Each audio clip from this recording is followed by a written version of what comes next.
બેસો.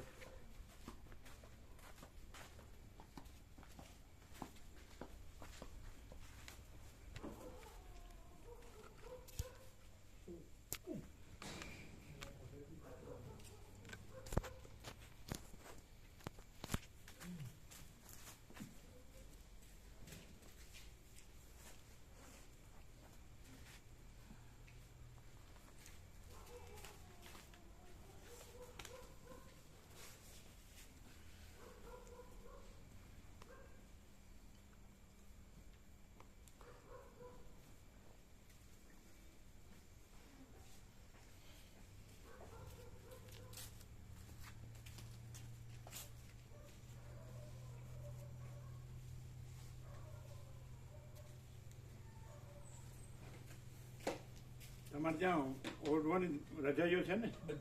બધું છે ને? બધું જ આપી દીધું, બધું જ.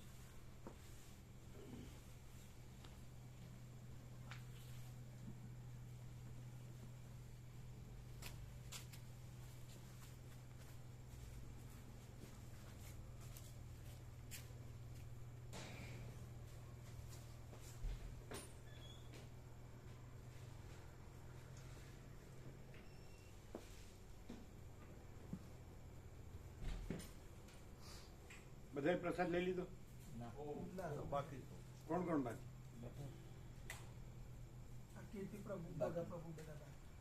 તમે અને કેતન પ્રભુ? केडी प्रभु बाकी केडी प्रभु आपने लिया? आज नहीं शाम को लेगा પ્રસાદ લીધો બરાબર? અનુકૂળ આવ્યો? ફૂલ બરાબર ને? શુદ્ધ સાત્વિક પૌષ્ટિક માં અન્નપૂર્ણ બ્રહ્મ પ્રસાદ નર્મદા બ્રહ્મ પ્રસાદ અન્નો વૈ બ્રહ્મ બ્રહ્માર્પણમ બ્રહ્મ કૃપા હિ કેવલમ.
ओम ओम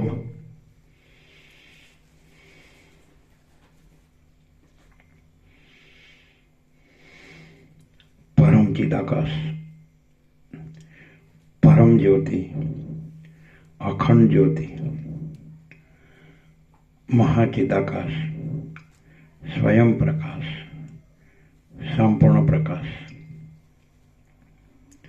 पूर्ण ब्रह्म अनंत तेजगण अनंत चेतगण परमाकाश केवल अनंत शुद्ध तेजगण परमाकाश अखिल आत्मा पूर्ण ब्रह्म परमात्मा परम चिदाकाश परम ज्योति अखंड ज्योति अनंत पूर्ण परम चिदाकाश, परम शांति, स्वयं सिद्ध, स्वयं प्रकाश, स्वयं पूर्ण, स्वस्वरूप, यही सब कुछ है, इसके सिवा कुछ नहीं है। शून्यभास, अनंत कोटि, महाकल्पो है ही नहीं। महाचिदाकाश, स्वयं प्रकाश, संपूर्ण प्रकाश, महाचिदाकाश ज्योति, अनंत, अखंड, अभेद, महाचिदाकाश ज्योति, महातत्व, महासामान्य, महाचिदाकाश, स्वसंवेद्य, सहज निर्विकल्प, महाचिदाकाश, परम कैवल्य, परम शांति, परम चिदाकाश, अनंत, पूर्ण, निरपेक्ष, सत्य, अनंत, संपूर्ण, अपरिग्रह, निर्भ्रांत, निरपेक्ष। वशिष्ठ राम उत्पत्ति प्रकरण राउंड 41मो राउंड।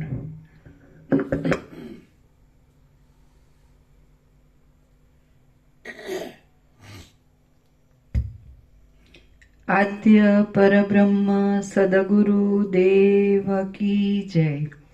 ओम श्री परमात्मने नमः। સદગ્રંથોમાં શિરોમણી શ્રી યોગ વાસિષ્ઠ મહારામાયણ।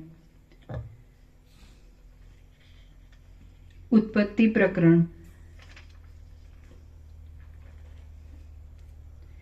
પાના નંબર 213। સર્ગ 38મો। યુદ્ધથી નિવૃત્ત થતી સેના અને રણભૂમિનું વર્ણન। આ એમાં છેલ્લે આટલે અહીંયા સવારે થોડું હા। સર્ગ 38મો। યુદ્ધથી નિવૃત્ત થતી સેના અને રણભૂમિનું વર્ણન। આ 38મા સર્ગમાં સેનાઓના પાછા વળવાનું અને રણભૂમિના બીભત્સપણાનું વર્ણન કરવામાં આવશે। પાના નંબર 213 જમણી બાજુ નીચે છેલ્લી લાઈન। ઊંધા પડેલા રથો જાણે પૃથ્વીમાં ઊંધા વળી ગયેલા નગરો હોય એવા લાગતા હતા। વળી તેઓ મોટા વનમાં ઉત્પાતી પવનથી પડી ગયેલા વૃક્ષો હોય એવા જણાતા હતા। સેનાઓએ છોડી દીધેલું એ સ્થળ પ્રલયકાળના અગ્નિથી બળી ગયેલા બ્રહ્માંડ જેવું, અગસ્ત્ય મુનિએ પી જઈને ખાલી કરેલા સમુદ્ર જેવું અને અતિવૃષ્ટિથી માર્યા ગયેલા દેશના જેવું લાગતું હતું। ત્યાં ભાથાઓના, ભાલાઓના અને ભૂષુંડીઓના મંડળો વ્યાપી રહ્યા હતા। શબોના ઢગલા જાણે મદોન્મત્ત હાથીઓની જેમ ઊંચા થઈ રહ્યા હતા। તોમરો અને મુદગરો ત્યાં સર્પો જેવા લાગતા હતા। ધરતીમાં ખૂંચેલા ભાલાઓ જાણે પર્વત ઉપર ઉગેલા તાડો હોય તેવા જણાતા હતા। વળી તે ખૂંચેલા ભાલાઓ જાણે વહેતી લોહીની નદીને કિનારે ઉગેલા ઊંચા વૃક્ષો હોય એવા લાગતા હતા। હાથીઓના અંગોમાં પેસી ગયેલા શસ્ત્રોરૂપી વૃક્ષો પોતાના કિરણોરૂપી પુષ્પોથી ભરપૂર થયા હતા। કાગડાઓ આંતરડા અને જીભોને ખેંચીને ઊંચે લઈ જતા હતા। તેથી આકાશમાં જાણે જાળા જામ્યા હોય એવું લાગતું હતું। ધરતીમાં ખૂંચેલા ઊંચા ભાલાઓ જાણે લોહીની નદીઓના કિનારાઓમાં મોટા વૃક્ષો ઉગ્યા હોય એવા લાગતા હતા। લોહીના સમૂહોરૂપી સરોવરોમાં ઊંચી રહેલી પતાકાઓ જાણે કમલિનીઓ ઉગી રહી હોય એવી જણાતી હતી। લોહીના કાદવમાં ખૂંચી ગયેલા લોકો બહાર નીકળવા માટે પોતાના સ્નેહીઓને બોલાવતા હતા। બીકણ લોકો હાથીઓના શબોના સમૂહમાંથી જરા પણ બહાર નીકળીને સૈન્યોને પાછા વળવાનો લાગ જોતા હતા। શસ્ત્રોથી કપાઈ ગયેલા ડાળોવાળા વૃક્ષો હાથ વગરના શબોની શંકા ઉપજાવતા હતા। લોહીની નદીઓમાં વયા જતા પલાણો અને હાથીઓના ગંડસ્થળો વહાણોના સમૂહો હોય એમ જણાતા હતા। લોહીના પ્રવાહોમાં તણાતા જતા ધોળા વસ્ત્રો ભીણના પિંડાઓ જેવા લાગતા હતા. રણભૂમિમાં ફરીને ખાતરી કરવા માટે રાજાઓએ મોકલેલા ઉતાવળા સેવક લોકો શબોને જુદા જુદા તારવવા લાગ્યા હતા. ધડરૂપી નવા દાનવો ચારે બાજુ ઝડપથી દોડતા હતા. શબોને શોધવા સારું આવેલા કેટલાયક સૈનિક લોકો ઊંચા અને મોટા છિદ્રોવાળા ચક્રોથી ચીરાઈને નાસી જતા હતા. અધમોયેલા પ્રાણીઓ ભા ભા તથા ફૂ ફૂ કરતા હતા અને લોહીના પ્રવાહનો શબ્દ પણ ભારે જામી રહ્યો હતો. શિલાઓના મોખરાઓમાંથી લોહીની ધારાને પીવા લાગેલા પક્ષીઓ પાંખો ફફડાવીને રજ ઉડાડતા હતા. તાડ જેવા ઊંચા વૈતાલો તાળીઓ પાડીને તાંડવ મચાવી રહ્યા હતા. ઊંધા વળેલા રથોના કાષ્ઠોમાં કેટલાયક સુભટોના શરીરો અર્ધો દબાઈ ગયા હતા. પ્રાણવાળા શરીરોમાંથી લોહી નીકળી રહ્યું હતું અને તેની ગતિથી ઘણું ભયંકરપણું વ્યાપી રહ્યું હતું. જેમના મોઢામાં લોહીનો કાદવ ભરાયો હતો અને જેઓ કંઈક જીવતા હતા તે યોદ્ધાઓ ઉપર બીજા લોકોની દયા ખેંચાતી હતી. કાંઈક જીવતા માણસો ડોકી ઊંચી કરીને કૂતરાઓને તથા કાગડાઓને જોતા હતા.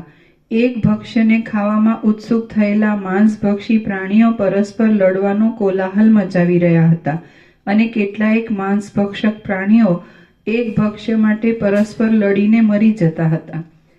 મૃત્યુના ઉદ્યાન સમૂહ એ રણસ્થળ જાણે પ્રલયકાળમાં પર્વતો સહિત કચ્ચરઘાણ થઈ ગયેલું જગત હોય એવું જણાતું હતું.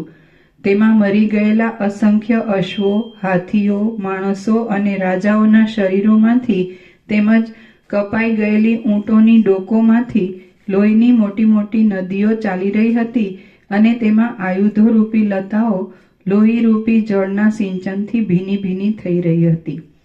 શ્રી યોગ વાસિષ્ઠ મહારામાયણમાં ઉત્પત્તિ પ્રકરણનો લીલાના આખ્યાન સંબંધી આહવ વર્ણન નામનો સર્ગ 38મો સમાપ્ત. સર્ગ 39મો.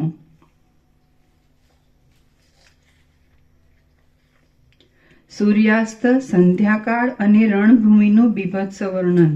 આ 39મા સર્ગમાં સૂર્યના અસ્તનું રાક્ષસોથી તથા વૈતાલોથી વ્યાપ્ત થયેલી સંધ્યાનું અને રાત્રિમાં અત્યંત બીભત્સ થયેલી રણભૂમિનું વર્ણન કરવામાં આવશે. વસિષ્ઠ બોલ્યા, પછી અસ્ત્રોના તેજથી પ્રતાપની મંદતાને પામેલા અને રાતા થયેલા વીરની પેઠે કાળની શક્તિથી પ્રતાપની મંદતાને પામેલા અને રાતા થયેલા સૂર્યને કાળે અસ્ત પમાડીને સમુદ્રમાં નાખી દીધો. આકાશરૂપી દર્પણમાં પ્રતિબિંબિત થયેલા રણની લાલ પ્રભા સૂર્યનો અસ્ત થતાં જ આકાશને છોડી ગઈ, પણ ક્ષણ માત્રમાં ત્યાં સંધ્યાની રાતી કાંતિ આકાશમાં પ્રકટ થઈ. ત્યાં સઘળી દિશાઓને ઘેરી લેતા તથા તાળીઓ પાડતા વૈતાલો પ્રલય સમુદ્રના પ્રવાહની પેઠે પૃથ્વીમાંથી, પાતાળોમાંથી, આકાશમાંથી અને દિશાઓમાંથી ભેગા થઈ ગયા. દિવસરૂપી ગજરાજનું મસ્તક પ્રૌઢ અંધકારરૂપી તલવારથી ખંડિત થઈ ગયું. ત્યાં સંધ્યાની રતાશરૂપી લોહીથી ખરડાયેલા તારાઓના સમૂહરૂપી મોતીઓ પ્રકટ થવા લાગ્યા. મુએલાઓના હૃદયોની પેઠે સત્વ કૌંસમાં પ્રાણ અને હંસ આદિ પક્ષી. મુએલાઓના હૃદયોની પેઠે સત્વથી રહિત થયેલા અને તમ, મોહ તથા અંધકારથી ઘેરાયેલા સરોવરોમાં ભ્રમરોના ગુંજારવવાળા કમળો સંકોચ પામી ગયા.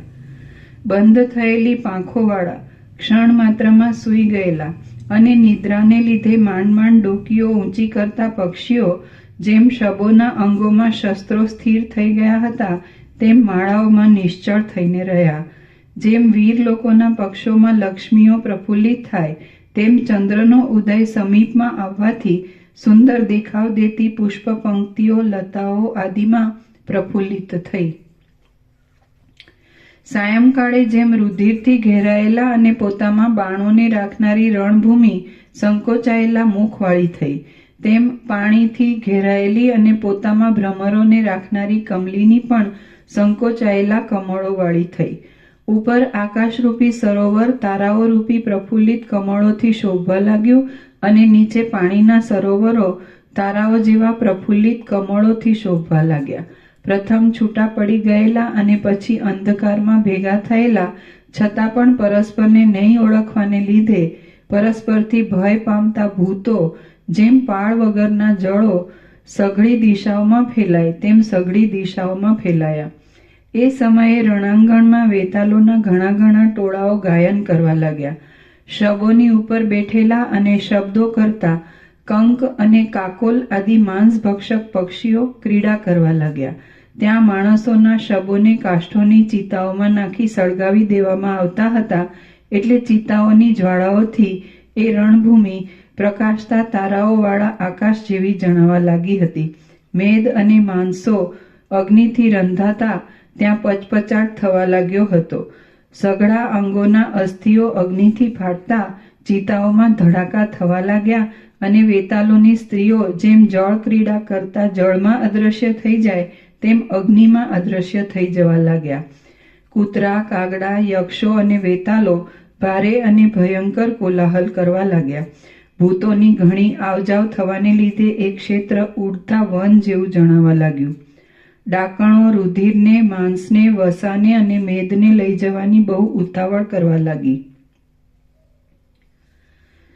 પિશાચો લોહીને, વસાને તથા માંસને અત્યંત ભચડીને ચાવવા લાગ્યા અને તેમના ગલોફાઓમાંથી તે પદાર્થોનો રસ ઝરવા લાગ્યો.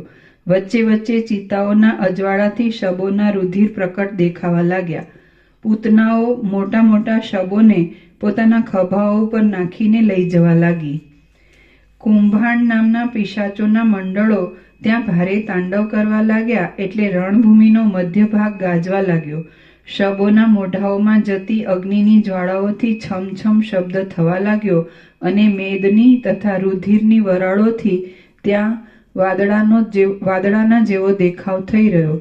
વહી જતી લોહીની નદીઓના વેગમાં પગ બોળી રાખવાને લીધે ચૂડેલો જાણે ભૂમિ ઉપર ઊભેલી હોય એમ જણાતું હતું અને શબોને ખેંચવાના સમયમાં વેતાલો ભારે આનંદમાં શબ્દો કરવા લાગ્યા. વેતાલોના બાળકો મરેલા હાથીઓના પેટરૂપી પેટીઓમાં સૂઈ રહેવા લાગ્યા અને રાક્ષસો રણભૂમિના એકાંત પ્રદેશ ઉપર જઈને લોહી પીવાની રમત કરવા લાગ્યા.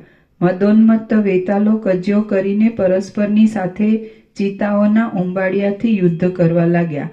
ચાલતા રુધિરોના અને વસાની મિશ્ર ગંધવાળો દુર્ગંધયુક્ત પવન વાવા લાગ્યો.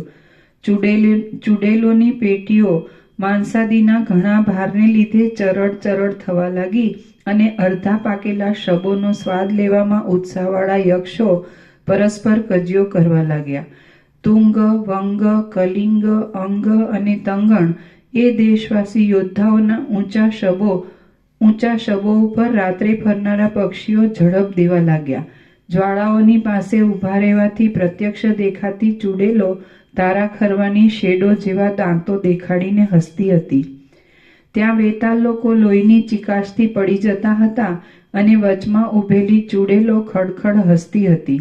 પિશાચ લોકો પાસે આવેલી યોગિનીઓના પ્રૌઢ શબ્દોને સાંભળવા લાગ્યા હતા. પિશાચો ઘણું કરીને ફેલાયેલા આંતરડાઓના મોટા તાર કરીને બચાવવા લાગ્યા હતા અને અધમુએલા અભાગ્યા માણસો પિશાચોને જોઈને વાસના ઠસી જવાથી પિશાચરૂપ થઈ જતા હતા. અધમુએલા ઉત્તમ યોદ્ધાઓ પણ ચૂડેલોને જોઈને અપૂર્વ ત્રાસ પામતા હતા. કોઈ સ્થળમાં વેતાલોની અને રાક્ષસોની ભીડ થવાથી ચૂડેલોનો કલ્યાણોત્સવ અપૂર્વ રહેતો હતો.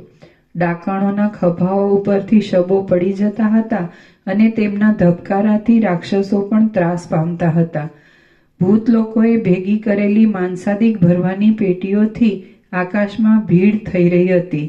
મરતા માણસોના માંસોને પણ પિશાચો ઘણા પ્રયત્નથી લઈ જતા હતા અને તેઓ પોતાના ભક્ષ્યોની ઈચ્છા કરતા પોતાના પક્ષના ટોળામાં શબોના ગંજાને ફેંકતા હતા.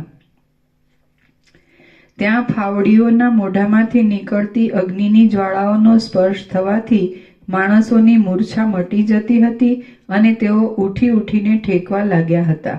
લોહીથી ખરડાયેલા એ માણસોને લીધે એ સ્થળમાં જાણે આસોપાલવના નવા પુષ્પોના ગુચ્છો ઉડતા હોય એમ લાગતું હતું. વેતાલોના બાળકો કબંધોના કપાઈ પડેલા માથાઓથી રમવામાં વ્યગ્ર થઈ ગયા હતા. યક્ષો, રાક્ષસોનો અને પિશાચ આદિ લોકો પ્રકાશ માટે ચિતાઓના ઉંબાડિયાને આકાશમાં ઉપાડી જતા હતા. એ રણક્ષેત્રના આકાશના ભાગોરૂપ પર્વતોમાં, તેમની નિકુંજોમાં અને તેમની ગુફાઓમાં પિંડાની પેઠે અંધકાર જામ્યો હતો અને તેથી તેમાં ઘાટા વાદળાઓના જેવો દેખાવ થઈ રહ્યો હતો. એવું એ રણક્ષેત્ર ચપળ ભૂતોના વેગથી વ્યાકુળ થયેલા તથા જેમાં લોકોના તથા તેમના સરસામાનોને પ્રલયનો વાયુ ઉડાવી દે છે એવા બ્રહ્માંડના ગર્ભ જેવું લાગતું હતું. શ્રી યોગ વાસિષ્ઠ મહારામાયણમાં ઉત્પત્તિ પ્રકરણનો લીલાના આખ્યાન સંબંધી નિશાચરાકુલ રાત્રિ રણાંગણ વર્ણન નામનો સર્ગ 39મો સમાપ્ત. સર્ગ 40મો સૂક્ષ્મ દેહનું નિરૂપણ. આ 40મા સર્ગમાં વિદુરથ રાજા સૂઈ જતા લીલાએ અને સરસ્વતીએ તેના ઘરમાં પ્રવેશ કર્યાની કથા કહેવાશે અને સૂક્ષ્મ દેહના તત્વનું નિરૂપણ કરવામાં આવશે. વસિષ્ઠ બોલ્યા, એ પ્રમાણે રણક્ષેત્ર પિશાચ આદિના સંચારને લીધે લાંબા સમય સુધી ભયંકર થઈ રહ્યું હતું. જેમ માણસો દિવસે પોતાની ક્રિયાઓ કર્યા કરે છે તેમ યમના દૂતો તથા પિશાચ આદિ અધમ લોકો રાત્રિએ પોતાની ક્રિયાઓ કરતા હતા. જેમાં હાથથી લઈ શકાય એવા અંધકારના પિંડોરૂપી ભીંતો હતી એવા રાત્રિરૂપ ઘરમાં ભૂંડોને જોઈએ તેટલા ભક્ષ્યો મળી રહ્યા હતા. આથી તેઓ સંતુષ્ટ થઈને નાચતા હતા અને પોતાના વસ્ત્રોની પણ સંભાળ રાખતા ન હતા. ત્યારે નગર અંધારાઓથી ઘેરાયેલું હતું. તેમાં લોકોના શબ્દો બેસી ગયા હતા અને સર્વ પ્રાણીઓ નિદ્રામાં પડ્યા હતા. એ નગરના મોટા મનવાળો લીલાનો પતિ વિદુરથ રાજા પોતાના મનમાં કાંઈક ખેદ પામ્યો હોય એવો જણાતો હતો. તેણે મંત્રકુશળ મંત્રીઓની સાથે તુરત પ્રાતઃકાળના કૃત્યનો વિચાર કરી લીધો અને તે ચંદ્રના ગર્ભ જેવા તથા શીતળ સ્થાનવાળા પોતાના સુંદર ઘરમાં આવ્યો. ત્યાં તે લાંબા ચંદ્રના જેવા આકારવાળા અને હિમની પેઠે શીતળતાવાળા શયનમાં સૂતો. પછી તે આંખો મીચી ગયો અને થોડી વારમાં ઊંઘી ગયો. તેવામાં લીલા અને સરસ્વતી એ બંને લલનાઓએ આકાશને છોડી દીધું અને જેમ વાયુની રેખાઓ કમળની કળીમાં પેસી જાય તેમ તેઓ સૂક્ષ્મ છિદ્રોમાંથી તે વિદુરથ રાજાના ઘરની અંદર પેસી ગઈ. રામ બોલ્યા, હે ભાષણ કરનારાઓમાં ઉત્તમ, હે પ્રભુ, એમનું 4 હાથનું સ્થૂળ શરીર તાંતણા જેવા ઝીણા છિદ્રમાંથી કેમ કરીને તુરત પેશી શક્યું? વસિષ્ઠ બોલ્યા, હે નિષ્પાપ, જેને હું આધિભૌતિક દેહ છું એવી ભ્રાંતિ હોય તે ઝીણા છિદ્રોમાંથી જઈ શકે નહીં. મને આણે રોકી રાખ્યો છે અને હું અહીં સમાઈ શકું નહીં. એ રીતે જેને લાંબા કાળથી અનુભવ થતો આવ્યો હોય છે તે જ સૂક્ષ્મ છિદ્રોમાં નહીં જઈ શકવાનો અનુભવ કરે છે. પણ જેણે હું સ્થૂળ દેહરૂપ નથી અને તેથી સર્વ સ્થળમાં જઈ શકું છું એવો લાંબા કાળથી અનુભવ કર્યો હોય છે તે ચૈતન્યની તેવી શક્તિવાળો હોય છે. તેથી પાછળથી તે સ્થૂળ દેહને રોકાઈ રહેવા આદિ ક્રિયાઓનો સંબંધ કેમ થાય? પણ જેણે હું સ્થૂળ દેહરૂપ નથી અને તેથી સર્વ સ્થળમાં જઈ શકું છું એવો લાંબા કાળથી અનુભવ કર્યો હોય છે તે ચૈતન્યની તેવી શક્તિવાળો હોય છે. તેથી પાછળથી તે સ્થૂળ દેહને રોકાઈ રહેવા આદિ ક્રિયાઓનો સંબંધ કેમ થાય? અધિષ્ઠાન ચૈતન્યની શક્તિ પ્રથમથી જેવી રીતે પ્રવર્તી હોય તેવી ને તેવી રહે છે. જેમ કે ચૈતન્યની જળરૂપ થયેલી શક્તિ ઊંચી આવતી નથી તેમ જળ ઊંચી આવતી નથી ને અગ્નિની નીચે જતી નથી. જળ અધિષ્ઠાન ચૈતન્યની શક્તિ પ્રથમથી જેવી રીતે પ્રવર્તી હોય તેવી ને તેવી રહે છે. જેમ કે ચૈતન્યની જળરૂપ થયેલી શક્તિ ઊંચી આવતી નથી તેમ અગ્નિરૂપે રહેલી શક્તિ નીચે જતી નથી. જેમ છાયામાં બેઠેલાને ગરમીનો અનુભવ થતો નથી તેમ સંકલ્પમય થયેલાને સ્થૂળ દેહ સંબંધી અટકાયત આદિ ક્રિયાઓનો અનુભવ થતો નથી. અધિષ્ઠાન ચૈતન્યનો જે આકાર વિવર્ત થયો હોય છે તે આકારને જ ચિત્ત અનુસર્યા કરે છે અને અધિષ્ઠાન ચૈતન્ય પણ એ જ આકારે રહે છે. એ આકારમાં ફેરફાર કરીને બીજો આકાર આપવો હોય તો યોગના અને જ્ઞાનના અભ્યાસ આદિ મોટા મોટા પ્રયત્નો કરવાની જરૂર પડે છે. જેમ કે રજ્જુનો સર્પ આકારે થયેલો વિવર્ત બળાત્કારથી રજ્જુના તત્વનો નિર્ણય કરવામાં આવે ત્યારે જ બદલાય છે, અને તે નિર્ણય ન કરવામાં આવે તો તે જેવો હોય તેવો ને તેવો રહે છે. જેમ ચિત્ત અધિષ્ઠાનના વિવર્તને અનુસરે છે તેમ ક્રિયાઓ ચિત્તને અનુસરે છે. એ વાત બાળકો પણ સમજી શકે એવી છે, અને તે વાતનો કોને અનુભવ થયો નથી? સ્વપ્નનો અથવા સંકલ્પનો જે પુરુષ આકારવાળા જેવો દેખાય છે પણ વાસ્તવિક રીતે નિરાકાર છે, તે પુરુષ શી રીતે રોકી શકાય અને કોનાથી રોકી શકાય? વાસ્તવિક રીતે સર્વ સ્થળોમાં સર્વના શરીરો ચિત્ત માત્ર જ છે, પણ કોઈ માણસને હૃદયમાં તેવા પ્રકારનું જ્ઞાન થાય તો તે અનુભવમાં આવે છે. સૃષ્ટિના આરંભમાં અવિદ્યાથી ઉત્પન્ન થયેલા ચિત્તનો સ્વભાવ જ એવો છે કે તે જે રૂપે અસ્ત પામવા કે જે રૂપે ઉદય પામવા ધારે છે તે રૂપે થઈ શકે છે, અને પાછળથી લાંબા કાળનો પરિચય થતાં તે એક પ્રકારના દ્રઢ અધ્યાસને પકડી બેસે છે. ચિત્ત અને સાક્ષી અધિષ્ઠાનથી જુદા જ નથી, કારણ કે એમની સત્તા અધિષ્ઠાનની સત્તાથી જુદી નથી. ચિત્તાકાશ, ચિદાકાશ અને ત્રીજું આકાશ એ ત્રણે એક રૂપ જ છે એમ જાણો, કેમ કે અધિષ્ઠાન વિના તેમનું અસ્તિત્વ સંભવતું જ નથી. એ ચિત્તરૂપી શરીર વાસનાઓને અનુસરીને જ્યાં જવાની કે જે આકારે થવાની ઈચ્છા કરે છે ત્યાં તે જઈ શકે છે અને તે આકારે થઈ શકે છે. એ ચિત્ત ત્રસરેણુની અંદર રહી શકે છે અને આકાશના ગર્ભમાં વસી શકે છે, અંકુરના કોષમાં પેસી શકે છે અને પાંદડામાં રસરૂપ થઈ શકે છે. તે જળમાં તરંગરૂપ થઈ શકે છે, શિલાની અંદર નાચી શકે છે, મેઘ થઈને વરસી શકે છે અને શિલા થઈને સ્થિર રહી શકે છે. ઈચ્છા પ્રમાણે તે આકાશમાં જઈ શકે છે, પર્વતોના ગર્ભમાં પણ જઈ શકે છે અને પોલાણ વિનાના પરમાણુ રૂપ પણ થઈ શકે છે. એ ચિત્ત દેહની અંદર તથા બહાર પણ આકાશ પર્યંત પહોંચેલા શિખરોવાળા વનરૂપી રોમાંચને ધરનારા અને પૃથ્વીને ધરી રાખનારા દ્રઢ પર્વતરૂપ પણ થઈ શકે છે. એ ચિત્ત જ આકાશરૂપ થાય છે, અને જેમ સમુદ્ર પોતાનામાં પોતાનાથી અભિન્ન એવી ચકરીઓની રચનાઓને ધારણ કરે છે, તેમ તે પોતાનામાં પોતાનાથી અભિન્ન એવા કરોડો બ્રહ્માંડોને ધારણ કરે છે. સૃષ્ટિના આરંભમાં વાસનાઓ અનુસાર જાગ્રત થયેલું એ ચિત્ત આકાશરૂપ થાય છે. આકાશરૂપ થઈને તે અનુક્રમે બ્રહ્માંડરૂપ થાય છે, અને બ્રહ્માંડરૂપ થઈને તે પૂર્વકર્મોને અનુસરતી પ્રવૃત્તિઓ પણ કરે છે. જેમ ઝાંઝવાનું પાણી મિથ્યા છતાં પણ ચિત્તથી ઉદય પામે છે, અને જે પ્રમાણે સ્વપ્નમાં આ માણસ વાંજણીનો દીકરો છે એવો ચિત્તથી મિથ્યા ભ્રમ ઉદય પામે છે, તે પ્રમાણે આ સઘળું મિથ્યા બ્રહ્માંડ પણ ચિત્તથી ઉદય પામ્યું છે. રામ બોલ્યા, ચિત્ત જ જગતરૂપ છે કે નથી? જો ચિત્ત જ જગતરૂપ હોય તો પ્રત્યેક પ્રાણીના ચિત્ત ભિન્ન ભિન્ન છે, માટે ચિત્ત દીઠ જગત પણ ભિન્ન ભિન્ન હોવા જોઈએ. હવે જો જગત ચિત્તથી ભિન્ન હોય તો ચિત્તનો નાશ થયા પછી પણ જગત રહેવું જોઈએ. વસિષ્ઠ બોલ્યા, હે રામ, પ્રત્યેક પ્રાણીનું ચિત્ત કલ્પના માત્ર જગતને ઉત્પન્ન કરવાની શક્તિવાળું છે, અને જેટલા ચિત્તો છે તેટલી જ જગતરૂપી ભ્રાંતિઓ છે.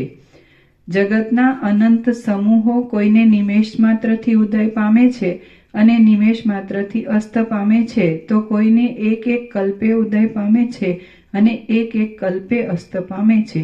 એ વિશે હું ક્રમ કહું છું તે તમે સાંભળો. હે સૂક્ષ્મ બુદ્ધિવાળા, મરણ આદિરૂપ મૂર્છા પ્રત્યેક પ્રાણીના અનુભવમાં આવે છે, તેને તમો પ્રત્યેક મહાપ્રલયરૂપ રાત્રિ સમજો, અને એ મહાપ્રલયની રાત્રિ પૂરી થયા પછી સર્વે પ્રાણીઓ જુદી જુદી સૃષ્ટિઓ પેદા કરે છે, અને તેઓ સંભ્રમથી પ્રતીત થતા પર્વતના નૃત્યની પેઠે સ્વાભાવિક રીતે પોતાની ત્રણ મિથ્યા અવસ્થાઓને દેખે છે. પરમાત્માના સમષ્ટિરૂપ મનરૂપ હિરણ્યગર્ભ જેમ મહાપ્રલયરૂપ રાત્રિના અંતમાં આ જગતને સર્જે છે, તેમ પ્રત્યેક પ્રાણી પણ પોતાનામાં મરણના અંતમાં જુદા જુદા જગતને સર્જે છે.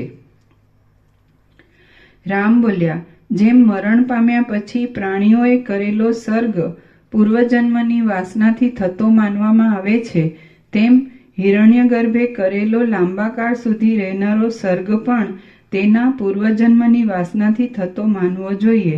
અને જો એમ હોય તો હિરણ્યગર્ભ સત્ય સંકલ્પ હોવાને લીધે તેની પૂર્વવાસના પણ સત્ય હોય અને તેણે કરેલા પ્રપંચને પણ સાચો માનવો જોઈએ.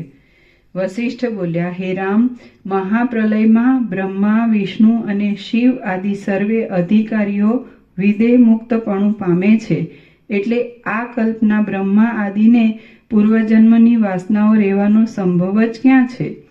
કૌંસમાં પૂર્વકાળનો કોઈ જીવ ઉપાસનાના બળને લીધે આ કાળનો બ્રહ્મા થાય છે, માટે તેની પૂર્વજન્મની વાસનાઓ સી રીતે સત્ય સંભવે? કૌંસ પૂરો. આપણે વ્યષ્ટિ જીવો છીએ અને આપણે પણ જ્ઞાન પ્રાપ્ત થવાથી મુક્તિ પામીએ છીએ, તો પછી પૂર્વકલ્પના બ્રહ્મા આદિ અધિકારીઓ તો વિદેહ મુક્ત થયા વિના કેમ જ રહે? પૂર્વકલ્પમાં જે બીજા જીવો હતા તેમનો મોક્ષ નહીં મળવાથી તેમની મિથ્યા વાસના આ સર્ગોમાં કારણરૂપ થાય છે. જેમ હિરણ્યગર્ભની સૃષ્ટિ પ્રધાનમાંથી મહત્તત્વ અને મહત્તત્વમાંથી અહંકાર આદિ ક્રમે ઉત્પન્ન થાય છે, તેમ જીવોની પ્રત્યેક સૃષ્ટિ પણ એ જ અનુક્રમે થાય છે.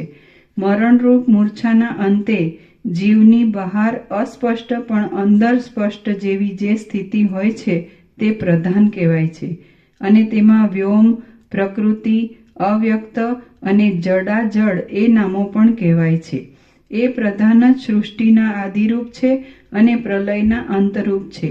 એ પ્રધાન જ્યારે સ્પષ્ટ થવાને તત્પર થાય છે ત્યારે મહત્તત્વ કહેવાય છે, અને સ્પષ્ટ થાય છે ત્યારે તે અહંકાર કહેવાય છે. એ અહંકારમાંથી તન્માત્રાઓ, દિશાઓ, કાળ, ક્રિયાઓ અને પંચભૂત ઇત્યાદિ ઉદય પામે છે. સ્પષ્ટ થયેલા અહંકારની જે સૂક્ષ્મ અવસ્થા છે તે 5 ઇન્દ્રિયો કહેવાય છે, અને તે જ આતિવાહિક લિંગ દેહ કહેવાય છે.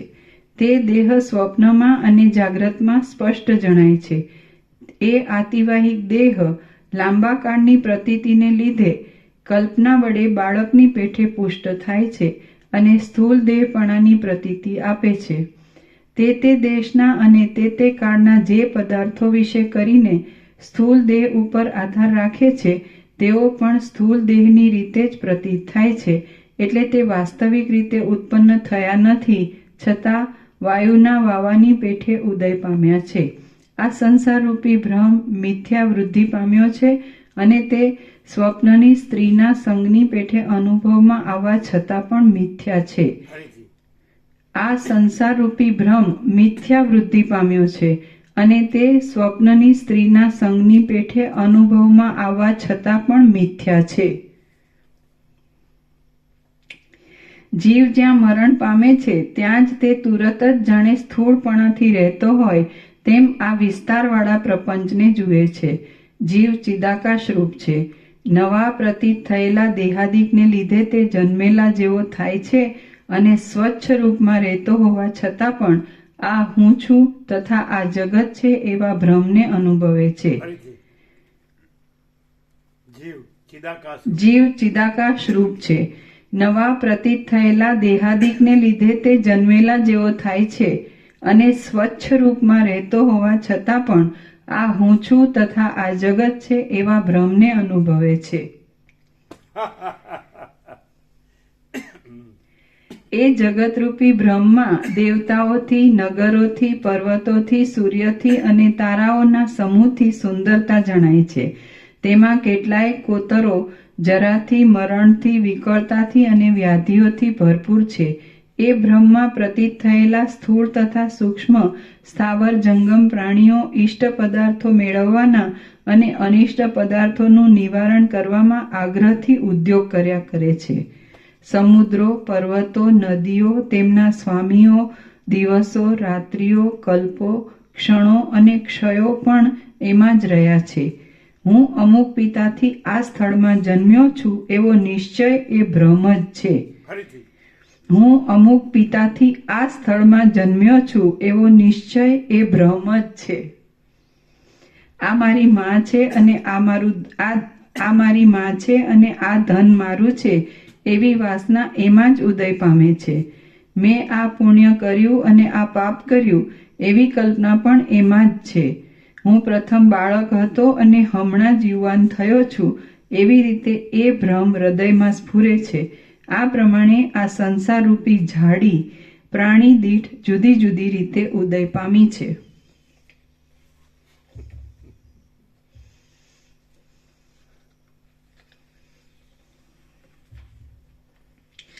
તે ઝાડીમાં તારાઓ રૂપી પુષ્પો છે અને વાદળાઓ રૂપી ચંચળ પાંદડા છે.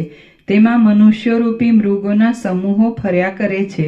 દેવતાઓ અને દૈત્યો રૂપી પક્ષીઓ છે. દિવસો રૂપી પુષ્પોનો પરાગ છે અને રાત્રિઓ રૂપ ઘાટી કુંજો છે.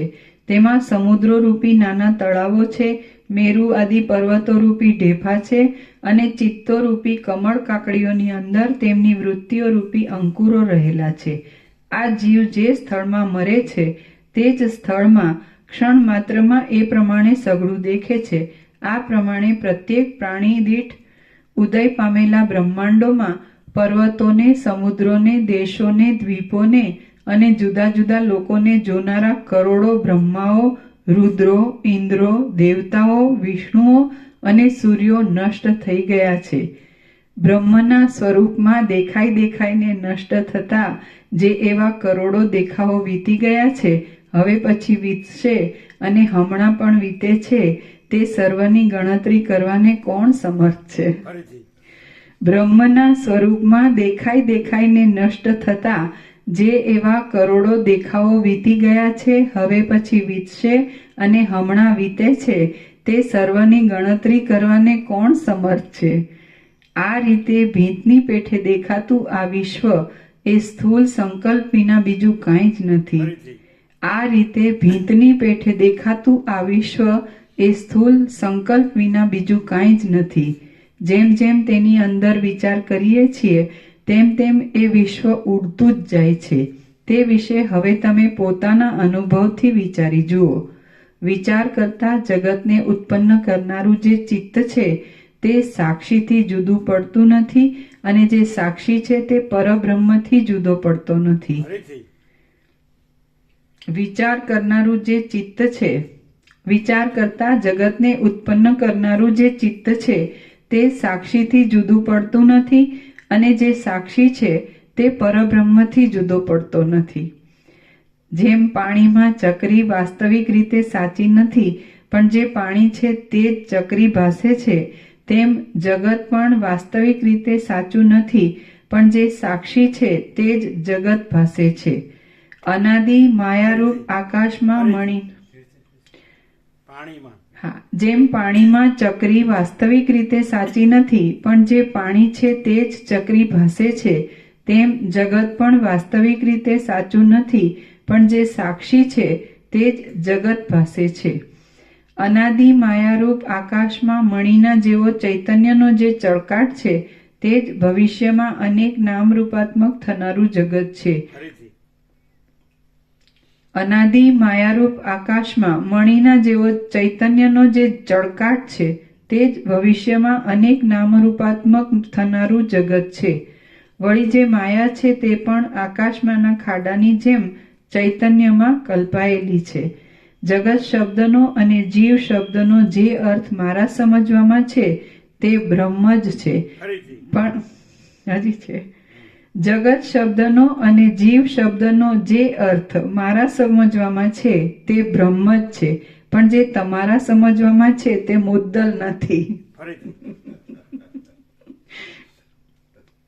જગત શબ્દનો અને જીવ શબ્દનો જે અર્થ મારા સમજવામાં છે તે બ્રહ્મ જ છે પણ જે તમારા સમજવામાં છે તે મુદ્દલ નથી. આમ છે તેથી તે લીલા અને સરસ્વતી સર્વમાં વ્યાપક હતા. પરમાત્માની પેઠે તેઓ સ્વચ્છ હતા અને તેમના શરીર સંકલ્પમય હતા.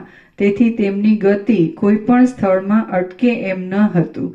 સર્વદા ચિદાકાશની અંદર જે સ્થળમાં તેઓ પોતાનો ઉદય કરવાનું ધારે ત્યાં ધાર્યા પ્રમાણે તેઓ ઉદય કરી શકે એમ હતું. તેથી વિદુરથ રાજાના ઘરમાં તેઓ સૂક્ષ્મ છિદ્રોમાંથી પ્રવેશ કરી શક્યા. ચિદાકાશ સર્વ પ્રદેશોમાં છે અને તેમાં આતિવાહિક કહેવાતો સૂક્ષ્મ દેહ જ્ઞાનના પ્રભાવથી ધાર્યા પ્રમાણે વિચરી શકે છે તથા પાછો વળી શકે છે. તો એ દેહને કેમ રોકી શકાય? શા કારણથી રોકવામાં આવે અને તેને કોણ રોકી શકે?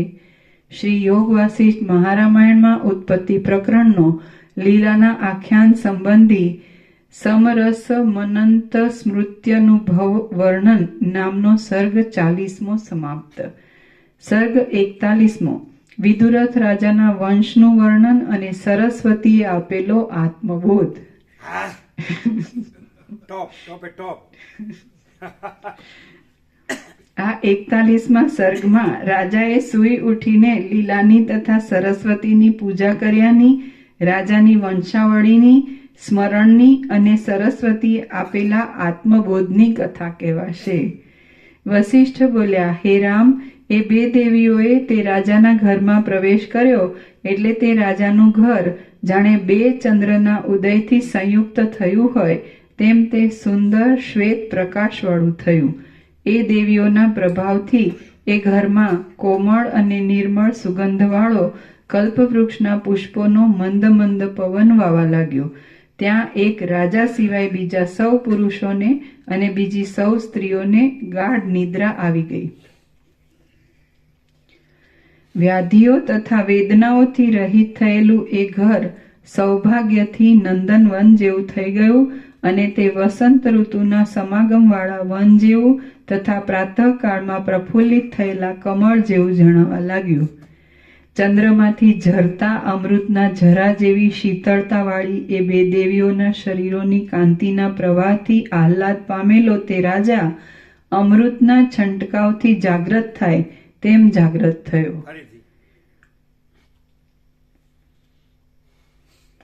ચંદ્રમાંથી ઝરતા અમૃતના ઝરા જેવી શીતળતાવાળી એ બે દેવીઓના શરીરોની કાંતિના પ્રવાહથી આહલાદ પામેલો તે રાજા અમૃતના છંટકાવથી જાગ્રત થાય તેમ જાગ્રત થયો.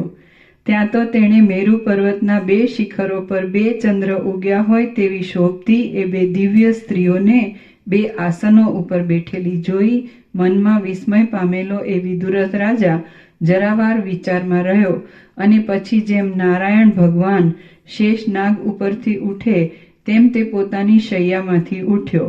તેના કંઠમાં પહેરેલા પુષ્પના હાર તથા કેડ ઉપર પહેરેલ વસ્ત્ર નિદ્રાને લીધે જરા ખસી ગયા હતા તેમને પાછા યોગ્ય રીતે બાંધી લીધા અને પછી જેમ કોઈ દાસ પુષ્પોનો ખોબો ભરે તેમ રાજાએ ઓશિકાની પાસે પડેલા પુષ્પોના કરંડિયામાંથી પુષ્પોનો ખોબો ભર્યો.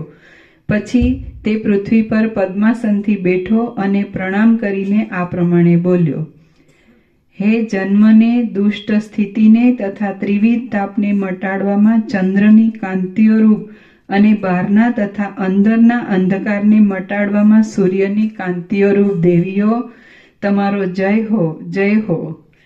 જેમ પ્રફુલ્લિત થયેલું નદી કાંઠાનું વૃક્ષ બે કમલિનીઓના કમળો ઉપર પુષ્પો નાખે તેમ તે રાજાએ એ પ્રમાણે બોલીને એ બે દિવ્ય સ્ત્રીઓના ઉપર પુષ્પાંજલિ નાખી. પછી ઈશ્વરી સરસ્વતીએ લીલાને રાજાના જન્મની વાત સંભળાવવા સારું પડખામાં સૂતેલા એક મંત્રીને પોતાના સંકલ્પથી જાગ્રત કર્યો. મંત્રીએ જાગ્રત થતાં જ એ બે દિવ્ય સ્ત્રીઓને જોઈ એટલે તેણે તેમને પ્રણામ કર્યા અને પછી તેમના ચરણોમાં પુષ્પાંજલિ નાખીને તે નમ્રતાથી તેમની પાસે બેઠો. પછી સરસ્વતીએ રાજાને પૂછ્યું કે હે રાજા, તું કોણ છે, કોનો પુત્ર છે અને આ દેશમાં ક્યારે જન્મ્યો છે? એ પ્રશ્ન સાંભળી રાજાના તે મંત્રીએ આ પ્રમાણે વાત કરી, હે દેવીઓ, હું તમારા આગળ જે કાંઈ બોલી શકું છું તે તમારો જ પ્રભાવ છે. હે દેવીઓ, હું મારા સ્વામીના જન્મનું વૃત્તાંત કહું છું તે તમે સાંભળો. ઇક્ષ્વાકુ રાજાના વંશમાં કમળ સરખા નેત્રવાળો અને પોતાની બાહુની છાયાથી પૃથ્વીનું પાલન કરનારો શ્રીમાન કુંદરથ નામનો રાજા હતો. તેનો ચંદ્ર સરખા મુખવાળો ભદ્રરથ નામનો પુત્ર હતો. એ ભદ્રરથનો વિશ્વરથ, તેનો બૃહદ્રથ, તેનો સિંધુરથ, તેનો શૈલરથ, તેનો કામરથ, તેનો મહારથ, તેનો વિષ્ણુરથ અને તેના નભોરથ નામના પુત્રો હતા. જેમ ક્ષીરસાગરને ત્યાં પરિપૂર્ણ નિર્મળ આકૃતિવાળા અને અમૃતથી લોકોને સંતુષ્ટ કરનારા ચંદ્રનો જન્મ થયો હતો, તેમ એ નભોરથ રાજાને ત્યાં ઘણા પુણ્યોના યોગથી પરિપૂર્ણ નિર્મળ આકૃતિવાળા અને સદ્ગુણોથી ભરેલા લોકોને સંતુષ્ટ કરનારા અમારા આ રાજાનો જન્મ થયો છે. આ રાજા વિદુરથ એ નામથી લોકોમાં પ્રખ્યાત છે. જેમ પાર્વતીથી કાર્તિકેય સ્વામીનો જન્મ થયો છે, તેમ સુમિત્રા નામના માતાજીના ઉદરથી બીજા કાર્તિકેય સમાન આ રાજાનો જન્મ થયો છે. આ વિદુરથ 10 વર્ષના થયા ત્યારે એમના પિતા એમને રાજ્ય આપીને વનમાં ગયા છે. ત્યારથી આ વિદુરથ રાજા ધર્મની રીતિ પ્રમાણે ભૂમંડળનું પાલન કરે છે. હે દેવીઓ, લાંબા કાળ સુધી પહોંચે હે દેવીઓ લાંબા કાળ સુધી પહોંચે એવા તપો કરીને તેમજ સેંકડો દુઃખો વેઠવાથી પણ તમારા દર્શન દુર્લભ હોય છે. હે દેવીઓ, લાંબા કાળ સુધી પહોંચે એવા તપો કરીને તેમજ સેંકડો દુઃખો વેઠવાથી પણ તમારા દર્શન દુર્લભ હોય છે. આજ અમારું પુણ્યરૂપી વૃક્ષ સફળ થયું છે. વિદુરથ રાજાનો વૃત્તાંત એ પ્રમાણે છે. આ રાજા આજ આપની કૃપા મળવાથી પરમ પવિત્ર થયા છે.